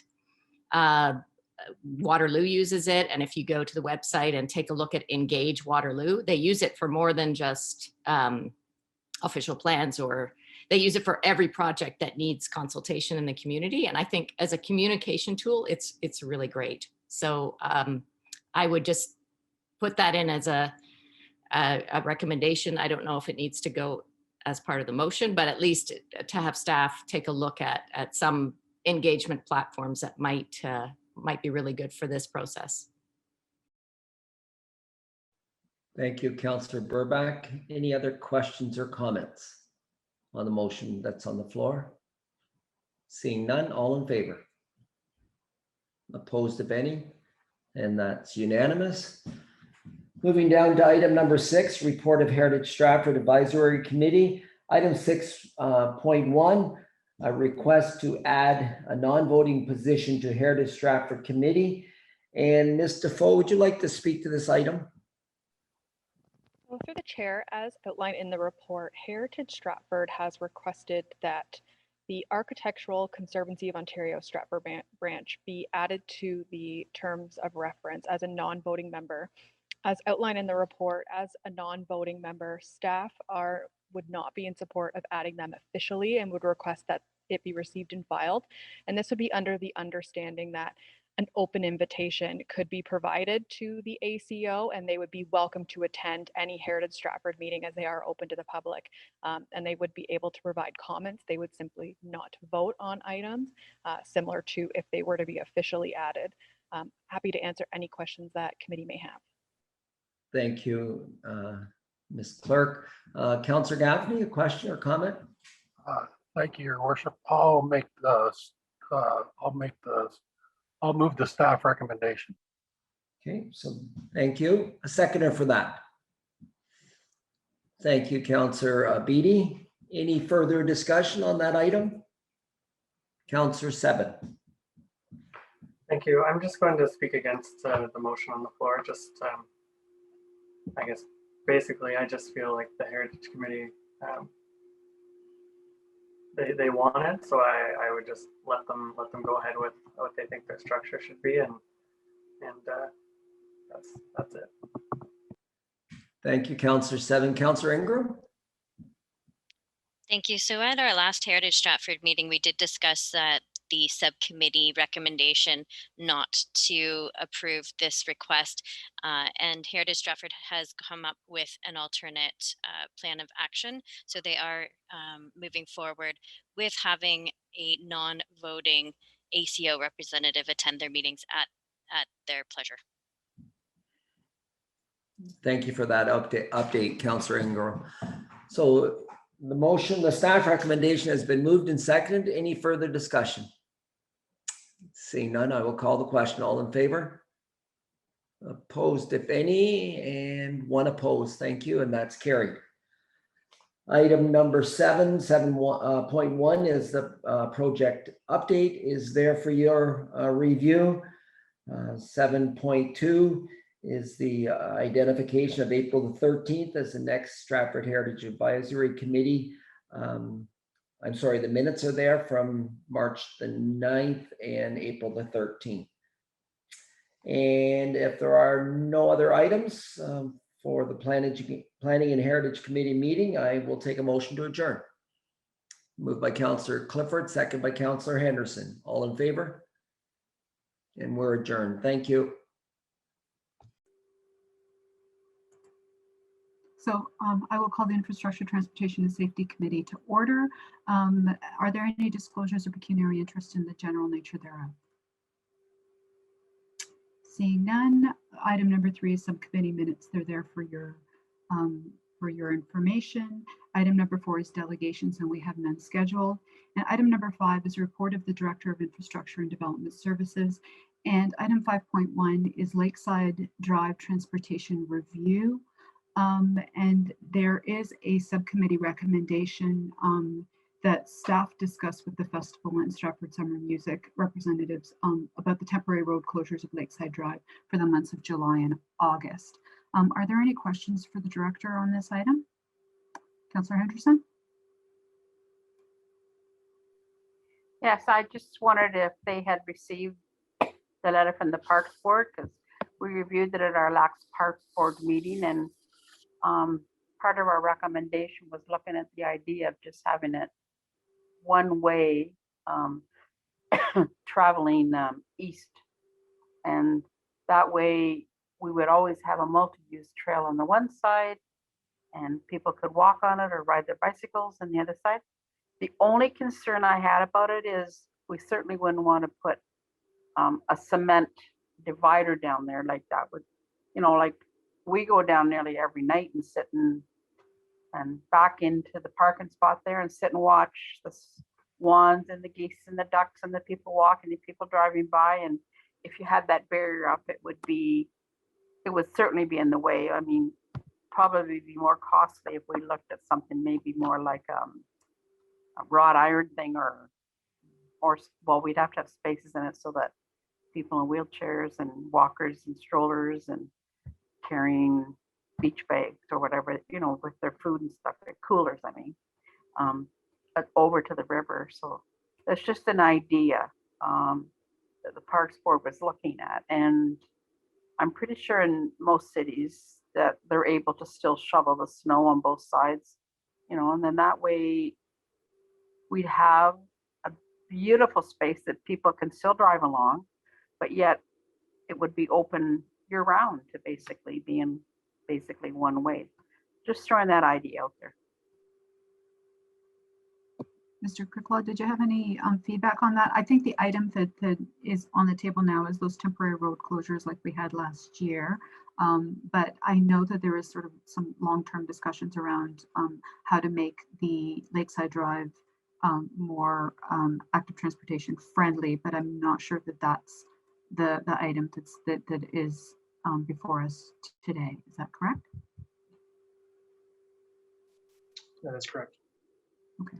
So I think that feedback from the Parks Board could go back to staff for a future report, but right now what we're discussing is those temporary closures and weekend closures that we had last year. And there will be something coming back to committee on that item once the staff had a chance to reach out to both the festival and to Summer Music. Councillor Burback, you had a question, and then Councillor Henderson, I believe. Yes, thank you. Just some follow-up information. Well, Stratford Summer Music, first of all, would really like to have the road closed to coincide with their events. And I've received at least a half dozen requests for the road closures. There's people that are very interested in seeing it. And I also had somebody reach out to me today, very concerned about safety along Lakeside Drive on the weekends. And she said there were, in her experience, there were motorbikes that were riding three abreast, and kind of taking both lanes and driving quite quickly. So there are safety concerns as well around it on the weekend. So just something to keep in mind. So, and I think if any councillors are receiving any feedback about the closures or any concerns about safety and things like that, please make sure to forward them to staff and they can consider that together with the feedback that they get from the organizations involved. Councillor Henderson? Yes, I just brought up the idea from the Parks Board because of the idea we were discussing about closing it. And so whether it'd be feasible to look at having it one way during the closure to see how that went. Because last time we closed it from Waterloo to Queen Street. And I think it was going to be much more expensive to close the one lane completely and have you be able to drive. I just wonder if it's worth the experiment to see the difference, like have one lane open and one lane closed. Okay, so staff That's why I brought it up. Yes, so staff can take that back as a consideration for the report that comes to council or to committee. I think it'll come to either committee or council. Any other feedback, Councillor Burback? Just further to that, and there was a snippet of the downtown traffic study, but as we discussed in subcommittee, that actually doesn't apply to the area with which we want to do the temporary road closure. So it's kind of a moot point. So there is a subcommittee recommendation there. Is there a mover for that? Moved by Councillor Burback, seconded by Councillor Ingram. Any other discussion? Seeing none, all in favor, opposed if any, and that's carried. Thank you. So the next item on the agenda is item number 6, which is report of the project manager, and it's the Queen Street Major Trunk Sewer engagement and recommendation. And just noting that this item will come in council reconvene this afternoon. So there is a report there and a staff recommendation. Are there any questions for staff before Councillor Ritzma and then Councillor Gaffney? I'll move the subcommittee recommendation, Madam Chair. Okay. Could I get a seconder for that? Moved by Councillor Gaffney. Now, Councillor Gaffney, did you have a question? I did indeed, Madam Chair, and through you, I know I've asked this question several times. I don't know if our new director has heard me ask this question yet, but what I was wondering about was improving the movement of pedestrians between that lower parking lot and the Festival Theater with some proper sidewalks and curbs and maybe a crosswalk at Valentine Ave or something. Because as you know, right now it's not a very safe scenario at all. People coming and going from the festival and using the road surface as the community sidewalk. So if you could tell us where that's at or what the future holds for that. Yeah, absolutely. Through the chair, based on the subcommittee discussion, we are now including the option of including pedestrian access way, at least sidewalks up and going down Queen Street in the area that they're absent currently. Thank you very much. Any other questions? Seeing none. Oh, Councillor Seven. Thank you. I just wanted to reiterate the concerns about the 8 trees that are going to be removed as part of this. And I'm just wondering if the director could speak to, are they more mature trees? It says along Lakeside. I just didn't know if you had a more specific idea of, are they like the century-old looking trees, or are they smaller trees, or? Through the chair, unfortunately, most of them are mature trees. If you look at the attachment at the end of the report that is provided, it gives you an indication of what trees are more susceptible to being removed. The one in particular that I identified is the one by the baseball diamonds there. It is definitely a mature tree, but as per your discussion item before, I wanted to demonstrate our inability to save this tree in particular due to the depth of the storm sewer and its size. Pretty much its entire root structure will be removed for construction. So there's not much we can do to save that tree in particular. The trees that are close to the construction limits, we'll do what we can to save them. But definitely some of those trees do have to go. Okay, thank you. And thank you for reiterating that there is not much we can do about it. So. And I am assuming though that we do have a tree planting program, and at least when the work is finished, there may be some replacement trees that go in that area afterwards. Is that correct? Through chair, yes, that is correct. Perfect, thank you. Any other questions? Okay, so the subcommittee recommendation has been moved and seconded. All in favor? Opposed if any? And that's carried. Thank you. So the next item on the agenda is item number 7, which is report of the Energy and Environment Committee. And that was a resolution for the phase out of Ontario's gas plants. And there is a subcommittee recommendation there for your consideration. Are there any questions or Councillor Burback? I was going to move the recommendation. Great. Seconder by Councillor Henderson. Any questions? Councillor Clifford? Thank you, Chair. Yeah, I have some concern with this. Obviously, we got rid of coal, and how we got rid of coal was the gas plants were a big part of it. And I may be incorrect, but I did some investigation, and what I found out that the natural gas, the carbon emissions from the natural gas generators, electric generators, cost it was 2.3% of the Ontario carbon emission. And obviously, we're all aware when we had coal, there was a lot more. So I think it's oversimplistic just to say you want to get rid of or you want to phase out. The other problem we have a nuclear plant close to Toronto that's almost on the end of its time. So like to say we're going to stop these or we're going to phase them out. With the price of electricity and the infrastructure that we would have to provide to have on-carbon generation, it will cost a pile. And as we all know in Quebec, the price of electricity is half the price of Ontario right now. So, I also read that in Alberta, they just came up with a hybrid electric gas turbine. And I don't know if you're aware, but they just opened it the other day, which the gas part is used a lot less, like 20% of the time, and then they have batteries. So in my opinion, I think we have to have both gas turbines, and obviously we want to have when we want to have the wind, and we want the solar panels, which I have myself in my own building. So I don't agree with.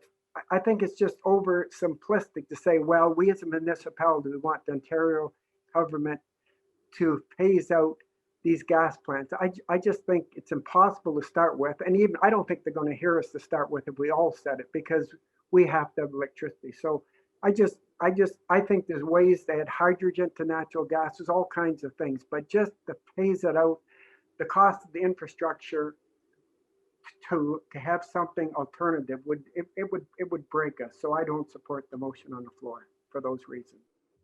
Thank you. Any other comments or questions on that? Seeing none, all in favor of that motion? Opposed? And that's carried. Thank you. So the next item is the report of the fire chief, and it's the 2021 FedDev Ontario Airport Grant. And there is a subcommittee recommendation. Before we, does anybody have any questions for the chief on this item? No, I don't see any questions. So we do have a recommendation there, moved by Councillor Burbach, seconded by Mayor Matheson. Councillor Ingram, did you have, no, you just, no. So all in favor? Opposed, if any, and that's carried. Thank you very much. And then item number 9 is report of the deputy clerk. And this was an item that had come through our greenhouse gas or our climate change plan. And one was the vehicle idling bylaw amendments. And there is a staff recommendation or a subcommittee recommendation there. But do we have any comments or questions before? Councillor Henderson, Burbach, and then Ingram. I'm just going to move it. Okay. Councillor Burbach? I'll second that. Okay. Councillor Ingram, did you have a question on that item?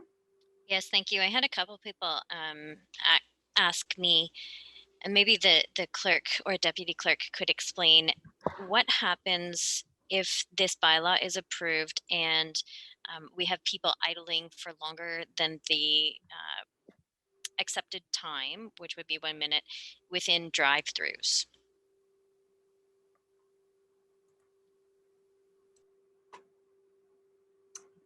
Go ahead, Mr. Bentop. Through the chair. So staff have certainly recognized the limitations of the enforcement resources. Due to those limitations, drive-throughs weren't considered as a part of this, recognizing that a big part of the push here is going to be education and communication out to residents. Councillor Henderson. I just wanted to point out, I use drive-thrus myself, and not very often you're sitting there very long. Like I have been in lineup from Tim Hortons all the way out to the road. It took a total of 7 minutes. And I don't remember ever sitting longer than a minute. So I think because drive-ins, they tend to move and they move slowly, but they're still moving. And so I think that's why, well, I didn't realize they were exempt from it because, you know, you might have a circumstance where maybe somebody's sitting a bit longer because maybe something happened with an order or something, but generally you move along pretty fast in them. Any other comments or questions? Councillor Clifford? Yeah, I was going to ask, if you're at a car wash, like I'm at Canadian Tire Car Wash, and it would be helpful if they had like a sign up, and maybe they do, if you're not, like you could turn it off, because when you're behind there, like each car wash takes 5 minutes or so. So I think it would be helpful if they had some signage up there if we have a bylaw like this, because I know I forget sometimes, and obviously I could turn it off, but it would help if there was a sign, I thought. So some sample signage about the bylaw that could be included for businesses, would that fall under the education campaign, Mr. Bantoff? Or could it? Through the chair, so as noted in the report, city staff will be putting up additional signage throughout the designated areas identified. On private property, it would be something that the business would have to decide if that's something that they wanted to put up. But as mentioned, of course, the education and communication is going to be key for changing the narrative on idling. So that's, again, something that we'll be pushing out quite significantly. Councillor Burback? Thank you. Yeah, we did have some discussion at E&E about the educational piece of it, and it would be something that it would probably be good to look at, providing signs that businesses could receive if they want, or maybe get them at a discounted price. That if we could look into, the creation of some signs that would apply to businesses and making them available. I'm pretty sure, I can't remember what municipality it was, but they had a program like that. And I think for $15, you could buy a standard no idling sign from that municipality. So that would be something that I would like us to look at as well. Councillor Seven? Thank you. I just wanted to, my concerns, I support, the idea of it and the education piece, absolutely. I guess my concern is really about the fact that we aren't really planning to enforce the bylaw. I think the education piece is great. I think that's important. I think people shouldn't be idling their vehicles for any amount of time they don't need to.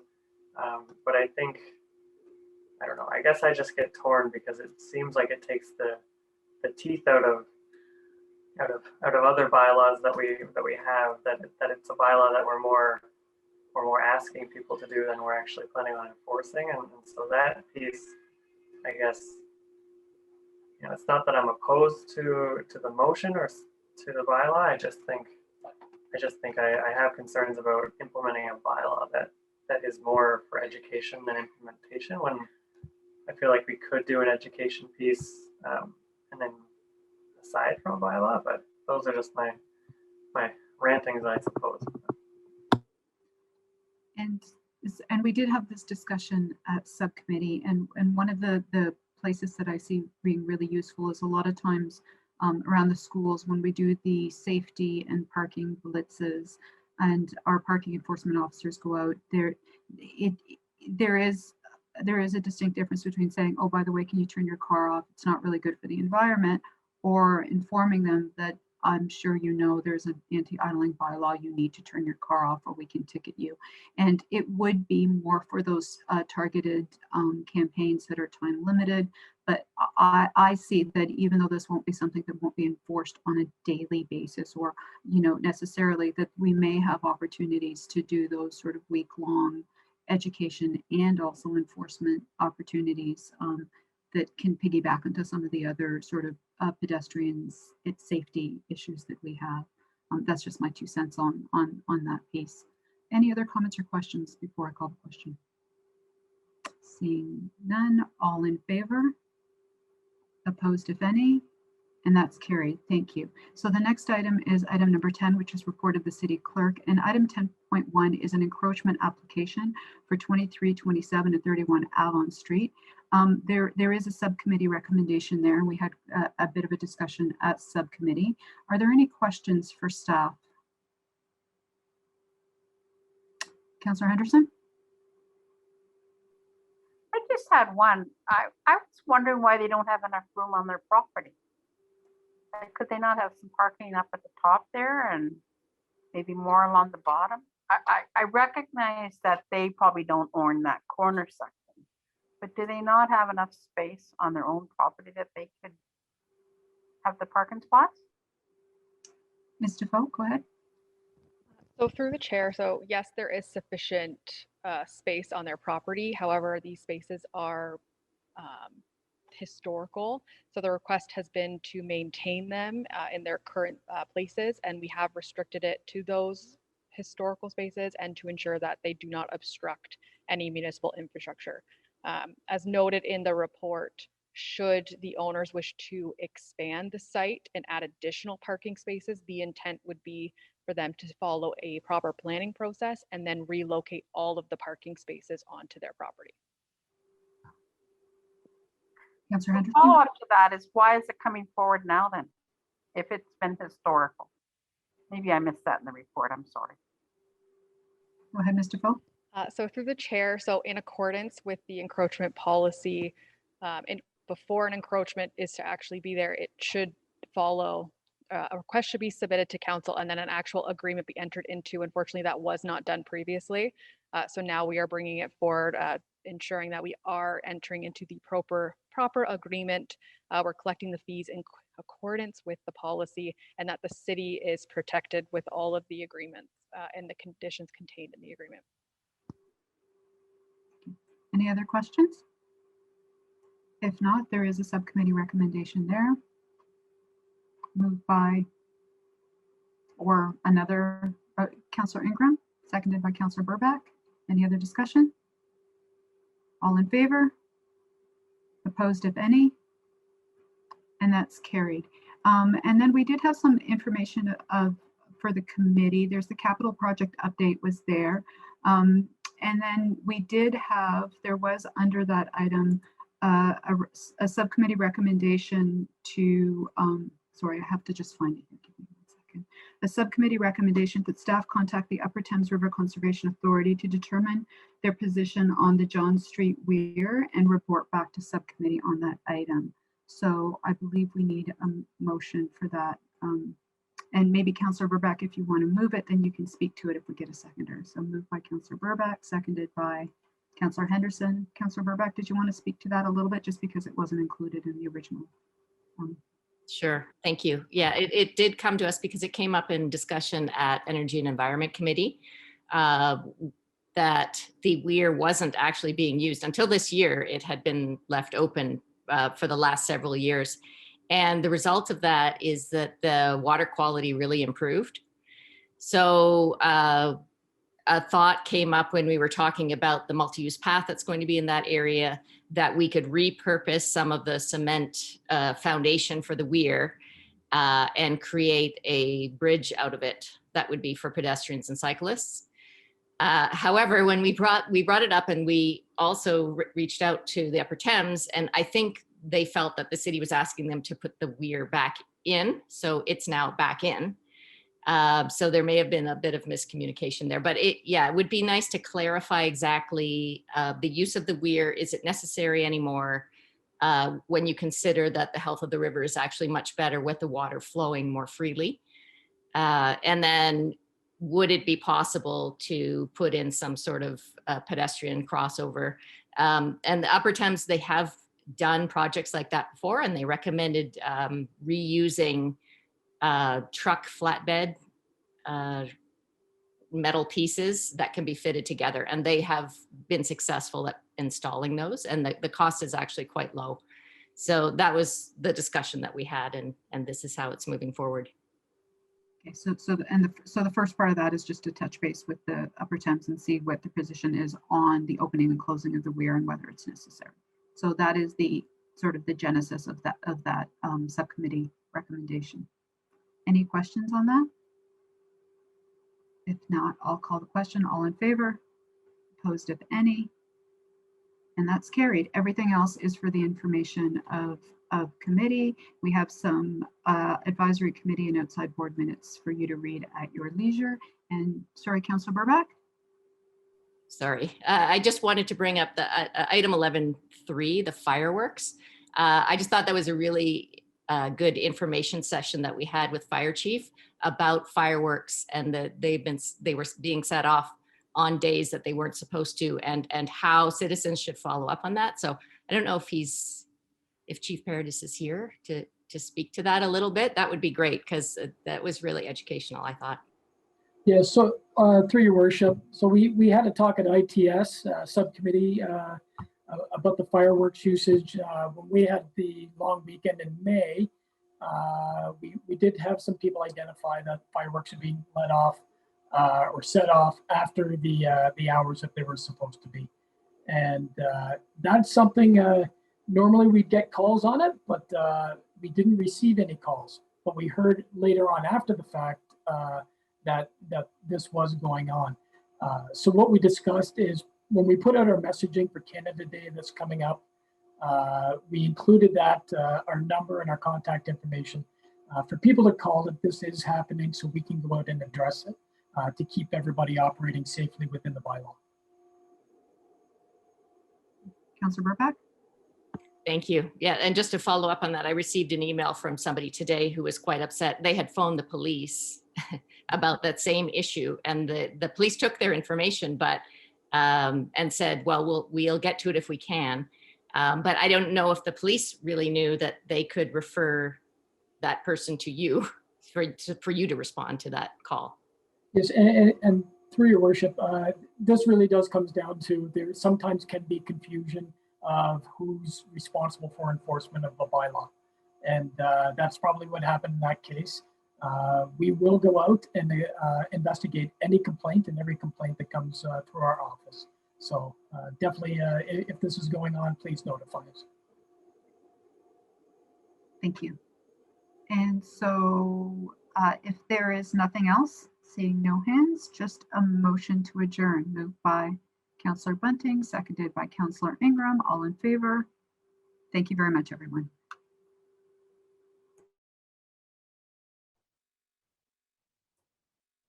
I'll call the meeting of the Finance and Labor Relations Subcommittee to order.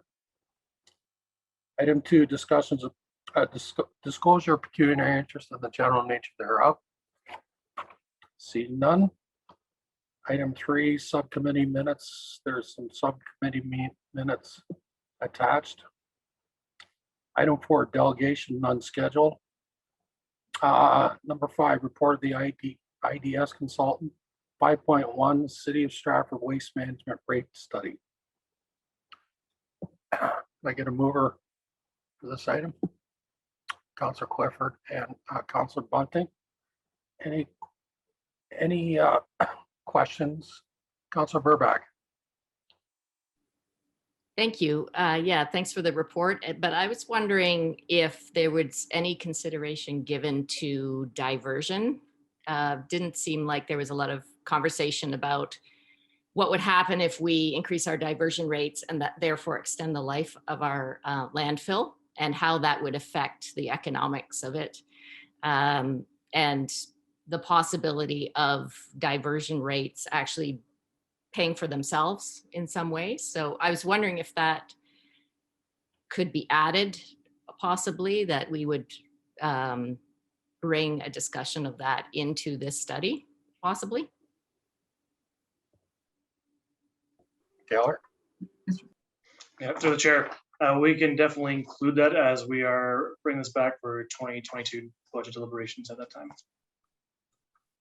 Good, thank you. Any other questions? Councillor Vasilakos? More of a comment. I brought this item up every year at budget time. I don't know that the public realizes how big the liability can be for the closure of a landfill site and how big of a sticker shock it will be to undertake the process of opening a new landfill site. So I'm really glad to finally see this coming to us, and also to reiterate my position that future generations and future ratepayers should not be paying for what we should have been saving for all along. Thank you. Councillor Seven. Thank you. I just wanted to, I guess, clarify for the public that this isn't an approval of garbage tag prices. It'll be a budget time that we talk about that, and just to note that I don't support that increase at this time.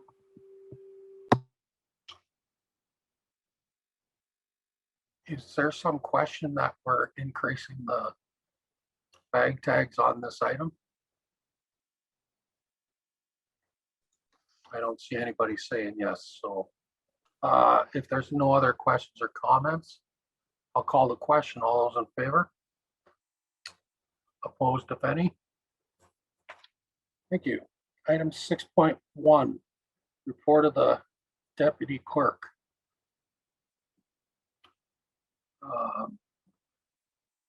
I guess I'll ask Mr. Bontock if he has anything to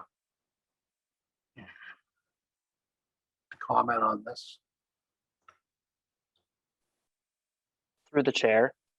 So this report's being provided in following direction from council to review proxy voting for members at meetings of council and committees of council. Staff have completed an environmental scan and found that the most common responses from other municipalities that had taken a look at the matter was that either further review was required or that the holding of electronic meetings didn't require implementation of proxy voting at that time. Overall, we found that at the time of conducting the review, staff didn't hear from any municipalities that had implemented proxy voting for their members. As you'll see in the report, there's a number of considerations that need to be considered when it comes to implementation. The biggest of which is noted with respect to members not having an opportunity to hear discussion or new information presented at the meeting that could normally impact votes or decision making. So considering all of this, in addition to the current ability for members to participate in meetings electronically, staff are recommending that no further action be taken at this time with respect to proxy voting for members at meetings of council or committees of council. Okay. Thank you. Does anybody want to make the subcommittee recommendation? Councillor Henderson, moving. Seconded by Councillor Clifford. Any questions or comments? Councillor Burback. Thank you. I was just thinking about, and it's may not be relevant to this particular motion, but kind of in the same realm. When we move back to in-person meetings, would there be an opportunity to sort of integrate for people who couldn't, or for council members who couldn't attend, to somehow integrate some sort of electronic participation or video participation, and thinking about that moving forward. The last time I missed a council meeting, I was at the Ontario Good Roads Association. And so I was in Toronto. I could have easily participated in the meeting, except I couldn't come all the way back. So to use the technology that we now have sort of established in order to do some sort of hybrid method would be really ideal, I think. So is this, thank you, Councillor Burback. Do we think this might be a question we'd have to revisit after we move back into regular council? I'm not sure if it would fall under the proxy voting motion. Perhaps it's a different discussion around how we're going to be conducting council meetings going forward. Any comment from the deputy clerk? I do know that staff are going to be reviewing the options as we approach the time period when normal meetings will be able to resume. I did note that the city clerk may have something to add with respect to that as well. So through the chair, the deputy clerk is absolutely correct. As we move through the phases and start to plan for a return to in-person meetings, we're going to be undertaking a review of how they are conducted in accordance with legislation. We also recognize that with the implementation of Zoom and live streaming to Facebook, we've reached a number of other members of the public who've been able to watch the meeting that maybe we weren't reaching when we were having in-person meetings. So we are going to be continuing this discussion. We are working on a webcasting initiative, which would have a whole technological component. So the intent is to come back to council, my apologies, with additional information on that plan once it's finalized. So great question. We're definitely going to be considering it. Okay, thank you. Councillor Henderson, you had your hand up. Yes, I just wanted to endorse what Councillor Burbach brought up, because I know when I had my surgery, I think it was in 2016, I certainly could have participated. I just couldn't come to the meetings. But, you know, like, it's very easy to, no matter how you basically feeling, unless you're down out in bed type thing. But I mean, as Councillor Burbach brought out, you could be at a meeting on behalf of council and you don't have to necessarily miss it. And I think that would be great if somehow we could still be able to zoom in and participate, because, you know, the people in the city elected you, and I found it very frustrating to have to miss a meeting myself. But Okay, thank you. Any other questions or comments? See none, I'll call the question. All those in favor? Opposed, if any? Carried. Councillor 7. Thank you. I just wanted to go back to item 5.1 and just point out, so I mean, my interpretation could be mistaken, but it does say that the rates proposed be considered during the formation of the 2022 budget. And there is a chart in the report that shows an increase annually of bag tag fees. So I just wanted to point out that I interpreted that as a possible increase that, as I wanted to clarify for the public, wasn't happening now, but would be discussed in the future. Thank you. Item 7, report of the city clerk. Item 7.1, Bill 218, supporting Ontario's Recovery Municipal Election Act 2020 update. Can I get a mover for the subcommittee recommendation? Councillor Henderson and Councillor Ingram. Any questions? Anything the clerk wanted to add to this item? Through the chair, no, not at this time. If there's no questions or comments, I will call the question. All those in favor? Opposed, if any? Carried. Item 7.2, composition and size of council, 2022 pre-election report. Would anyone like to move the subcommittee recommendation?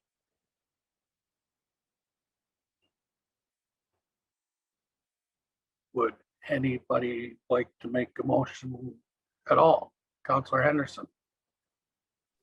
I'd like to make a motion after looking and reviewing what other cities our size have. I think we're running pretty close to whatever, some are 11, some are 9, some are, you know, some are 7. And then it's hard to really compare some of them because they're lower tier. So they have reps for their city there, like for instance, Woodstock, but then they have regional reps too, same as like the county of Perth. They each have different size council members, but then they also have a regional rep, right? So then I'd like to make the motion that it stays status quo for now. So to receive the report and recommend that the council stay the same size. Yes. Okay, seconder for that motion, Councillor Beattie. Any questions or comments on that? Councillor 7. Thank you. I just wanted to comment. I'm not going to make a motion. I don't think I just wanted to comment that I think the at-large system, I'm not really a big supporter of it as the way it is. I would prefer to see some type of ward system implemented. And I guess my reasoning is that I feel like with the at-large system that we have now, that sort of all of us are accountable, but nobody is at the same time. And so I feel like as a resident, many people, they either have somebody that they email or they reach out to, or they reach out to all 10 members of council. And, you know, it's just, there's no sort of, even if we could have potentially like not an election based ward system, but maybe a system where we assign councillors to certain areas of the city. So sort of a quasi ward system, but I just feel like, if something happens, there's nobody really responsible, but there's nobody that a certain area of the city can hold specifically, commend them or hold them accountable or for whatever's going on. And there's nobody that can really, that goes out to specifically represent a certain area of the city,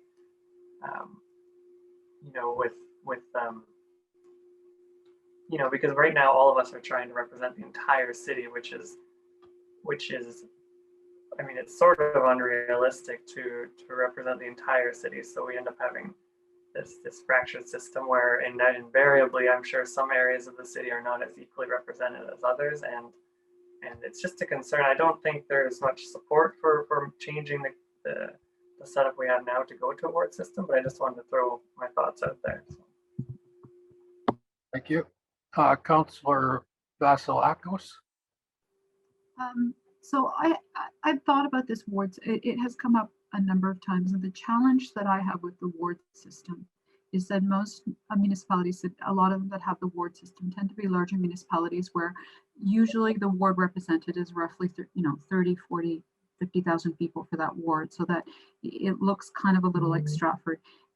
But I think the difficulty that I have is if you look at some of the proceedings of those organizations, is as soon as the municipality has to make a decision around where the next park's going to go, where a safe injection site may go, where different public things go, you end up with some horse trading. You end up with a really strong NIMBY component where the one community that has a lot of social capital and can come out against something and can really advocate, then that ward may be able to push things where they don't want them. And so I think I like the idea where we are all responsible for the decisions that happen across our entire community, because I don't know that we're big enough to not take on that responsibility.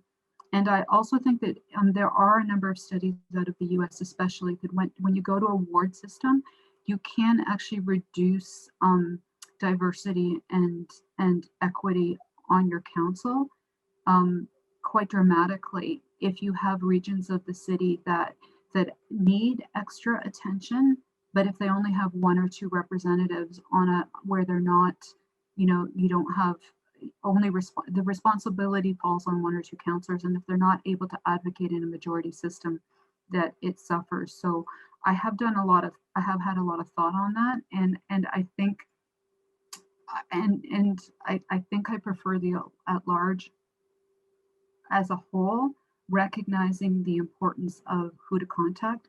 I do think we could do a bit of a better job in terms of communicating when you have a specific issue, who is the person that you call. So we do have subcommittees and committees that address specific issues. And I think what would be really good is to identify the councillors that are sitting on those subcommittees. And they would be, so if you have a planning issue, then here's the chair of planning and the vice chair of planning, here's who sit on it. If you have a road issue, I got, a phone call, I'm saying this a little quickly, are you the little lady responsible for the roads, is one of the calls that I got. And while at first I went, excuse me, yes, I am, Councillor Vasilakos, and I'm chair of infrastructure, whatever. Once you put that aside, you realize that people know that if you have an issue with roads, here is the subcommittee. So I think we can do better at that so that we have some accountability around specific issues. those are just my thoughts on that piece.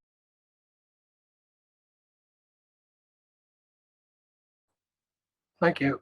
Councillor Henderson.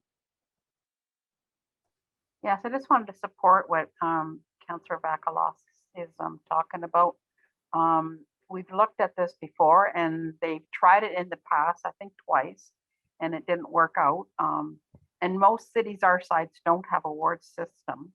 And I don't know, I think right now sometimes the residents are frustrated on who to get a hold of and they send it to all of us.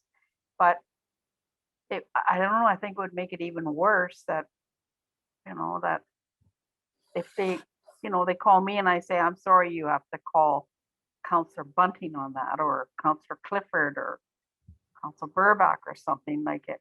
I think it would make it harder on our residents. I have no problem dealing with anything anybody asks because we have very competent staff. I just send them an email, they send me an answer, I give it back to them. I think we're pretty efficient. Yes, you are. Councillor Clifford. Turn your microphone on, please. On what we're talking about, the size of council, I know it's not going to change because how can you ask councillors how many councils you want, how many councillors you want? But I think anyways, ideally, and I'm not running for council again, so it doesn't matter to me. I think a municipality the size of Stratford, the ideal, and with the other part, we had quite an increase in pay a while back. I think the ideal size for Stratford or municipality our size would be 8 councillors and a pair. So that's what I would prefer as far as the size of council. Thank you. Thank you. Councillor Seven.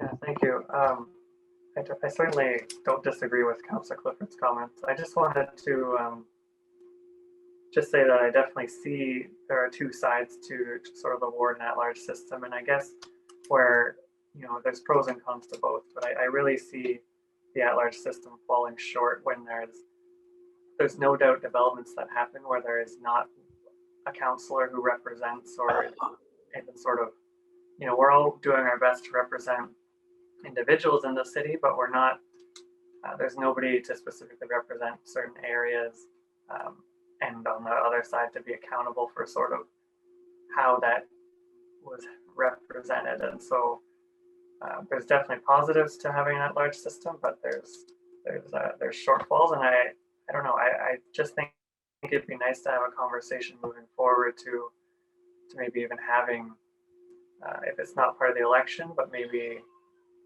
sort of assigned to, I don't know how that would work, but ideally I'd like to see a ward system. But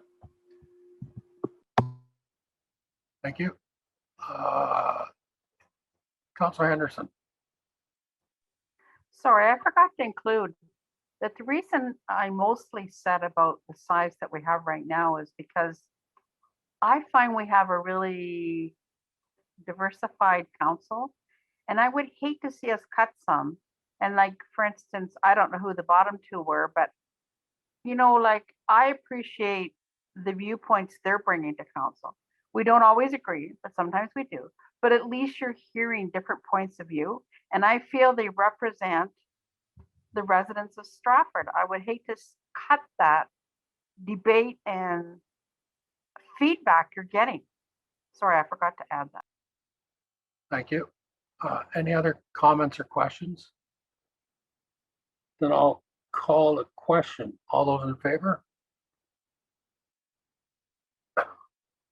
Opposed, if any? Carried. Item 7.3, Deputy Mayor position, 2022 election report. Does anybody wish to move the subcommittee recommendation? Councillor Clifford and Councillor Henderson. Any questions or comments? Councillor Vasilakos. I won't be supporting the subcommittee recommendation because I support the idea of an elected deputy mayor simply because I think that giving the public the opportunity to vote for who would become the mayor in the absence, or the mayor in the absence of the mayor, I think it gives some clarity around accountability and having given the public the opportunity to democratically elect that position. I think that would be a really good move on our part. So I would have preferred to see us move to an elected deputy mayor position. Yes, thank you. Councillor Burbach. I just wanted to get some clarification on what the motion actually is. That the report on the deputy mayor position be received and that the status quo of appointing a deputy mayor from within the elected council be maintained for the 2022 election. Sorry, I missed that. I was looking at the staff report. So I agree with Councillor Vasilakos and I won't be supporting the motion. Thank you. Councillor Clifford. Yeah, the only comment I have on that, if you have, like right now, we have 10 people on council, and if three of those, they want to be deputy mayor, 2 of those people are gone. Like the way we have it right now, at least if you get on council and you want to be deputy mayor, if you're not successful, you're still on council. So I just think there'd be a lot of good people that would be on council, but because they want to be deputy mayor, because of they're either on or off. So it's why I support the status quo. Thank you. Councillor Seven. Thank you. I also support the motion on the floor. I think having a third, I think it was one councillor mentioned it in a subcommittee meeting, but I think having 3 different elections going at the same time may discourage people from engaging and sort of researching the candidates. But I mean, it might just add some confusion. And I agree with Councillor Clifford that it would be unfortunate that the candidates didn't have an opportunity to run for council as well. Thank you. Any other questions or comments? Then I will call the question. All those in favor of the motion on the floor?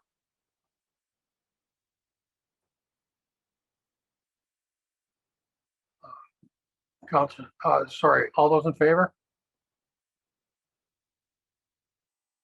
Opposed? Carries. Thank you. Item 7.4, voting systems and alternative voting methods for the 2022 municipal election. Does anybody want to move the staff recommendation? Councillor Henderson and Councillor Seven. Any questions or comments on 7.4? See none, I'll call the question. All those in favor? Opposed, if any? Carried. Item 8.1, Stratford Economic Development Enterprise Corporation update as of April 30th, 2021. Moved by Councillor Bunting, seconded by Councillor Clifford. Any questions or comments? Seeing none, I'll call the question. All those in favor? Opposed, if any? That carries. Item 9, report of the Manager of Financial Services. 9.1, Destination Stratford report May 18th, 2021. Moved by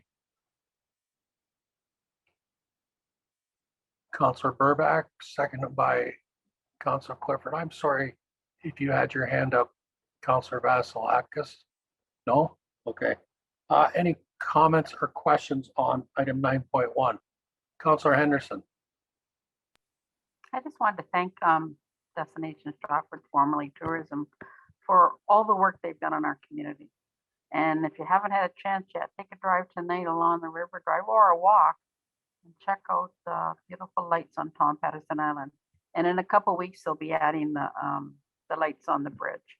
So, and the tables in Market Square and like everything's just come together so great.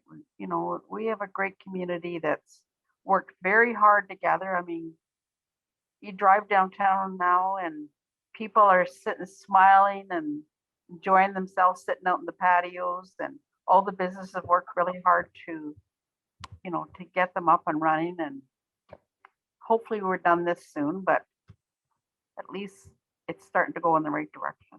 Thank you. Yes, thank you.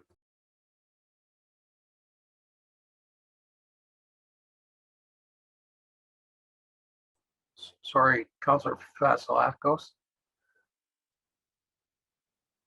I was just going to say I appreciate the report and it looks really great. And I just want to comment how anybody who's been on this council long enough knows how long I've been talking about cycle tourism. I think the very first STA report to council where I was on council, I asked about cycle tourism. So I'm rather thrilled to actually see it make it onto one of their priorities. Thank you. Any other comments or questions? Then I will call the question. All those in favor? Opposed, if any? Carried. Item 10, adjournment. Moved by Councillor Burbach, seconded by Councillor Vasilakos. All those in favor? Opposed, if any? Carried. Thanks, everybody. Council reconvene. I'll turn it over to the clerk. Your worship, are there any declarations of pecuniary interest made at standing committee to be restated at the reconvene portion? Seeing none. Item 15.2 is committee reports, and from the Infrastructure, Transportation and Safety Committee, item 6.1, which was the Queen Street Major Storm Trunk Sewer Public Engagement and Recommendation. Councillor Vasilakos moving, seconded by Councillor Ingram. Discussion. Seeing none, all in favor? Opposed, if any? It's carried. Item 15.3 is reading of the bylaws, and the final bylaw listed for consideration is bylaw 11.7, the confirmatory bylaw. Moving first and second reading is Councillor Henderson and Councillor Burbach of the confirmatory bylaw. All those in favor? Opposed, if any? That's carried. Third and final reading, moved by Councillor Gaffney and seconded by Councillor Bunting. Discussion. Seeing none, all in favor? Opposed, if any? That's carried. And moved for adjournment this afternoon. It's Councillor Clifford and Councillor Vasilakos. All those in favor? Opposed, if any? And that's carried. Thank you, everyone. Have a good evening.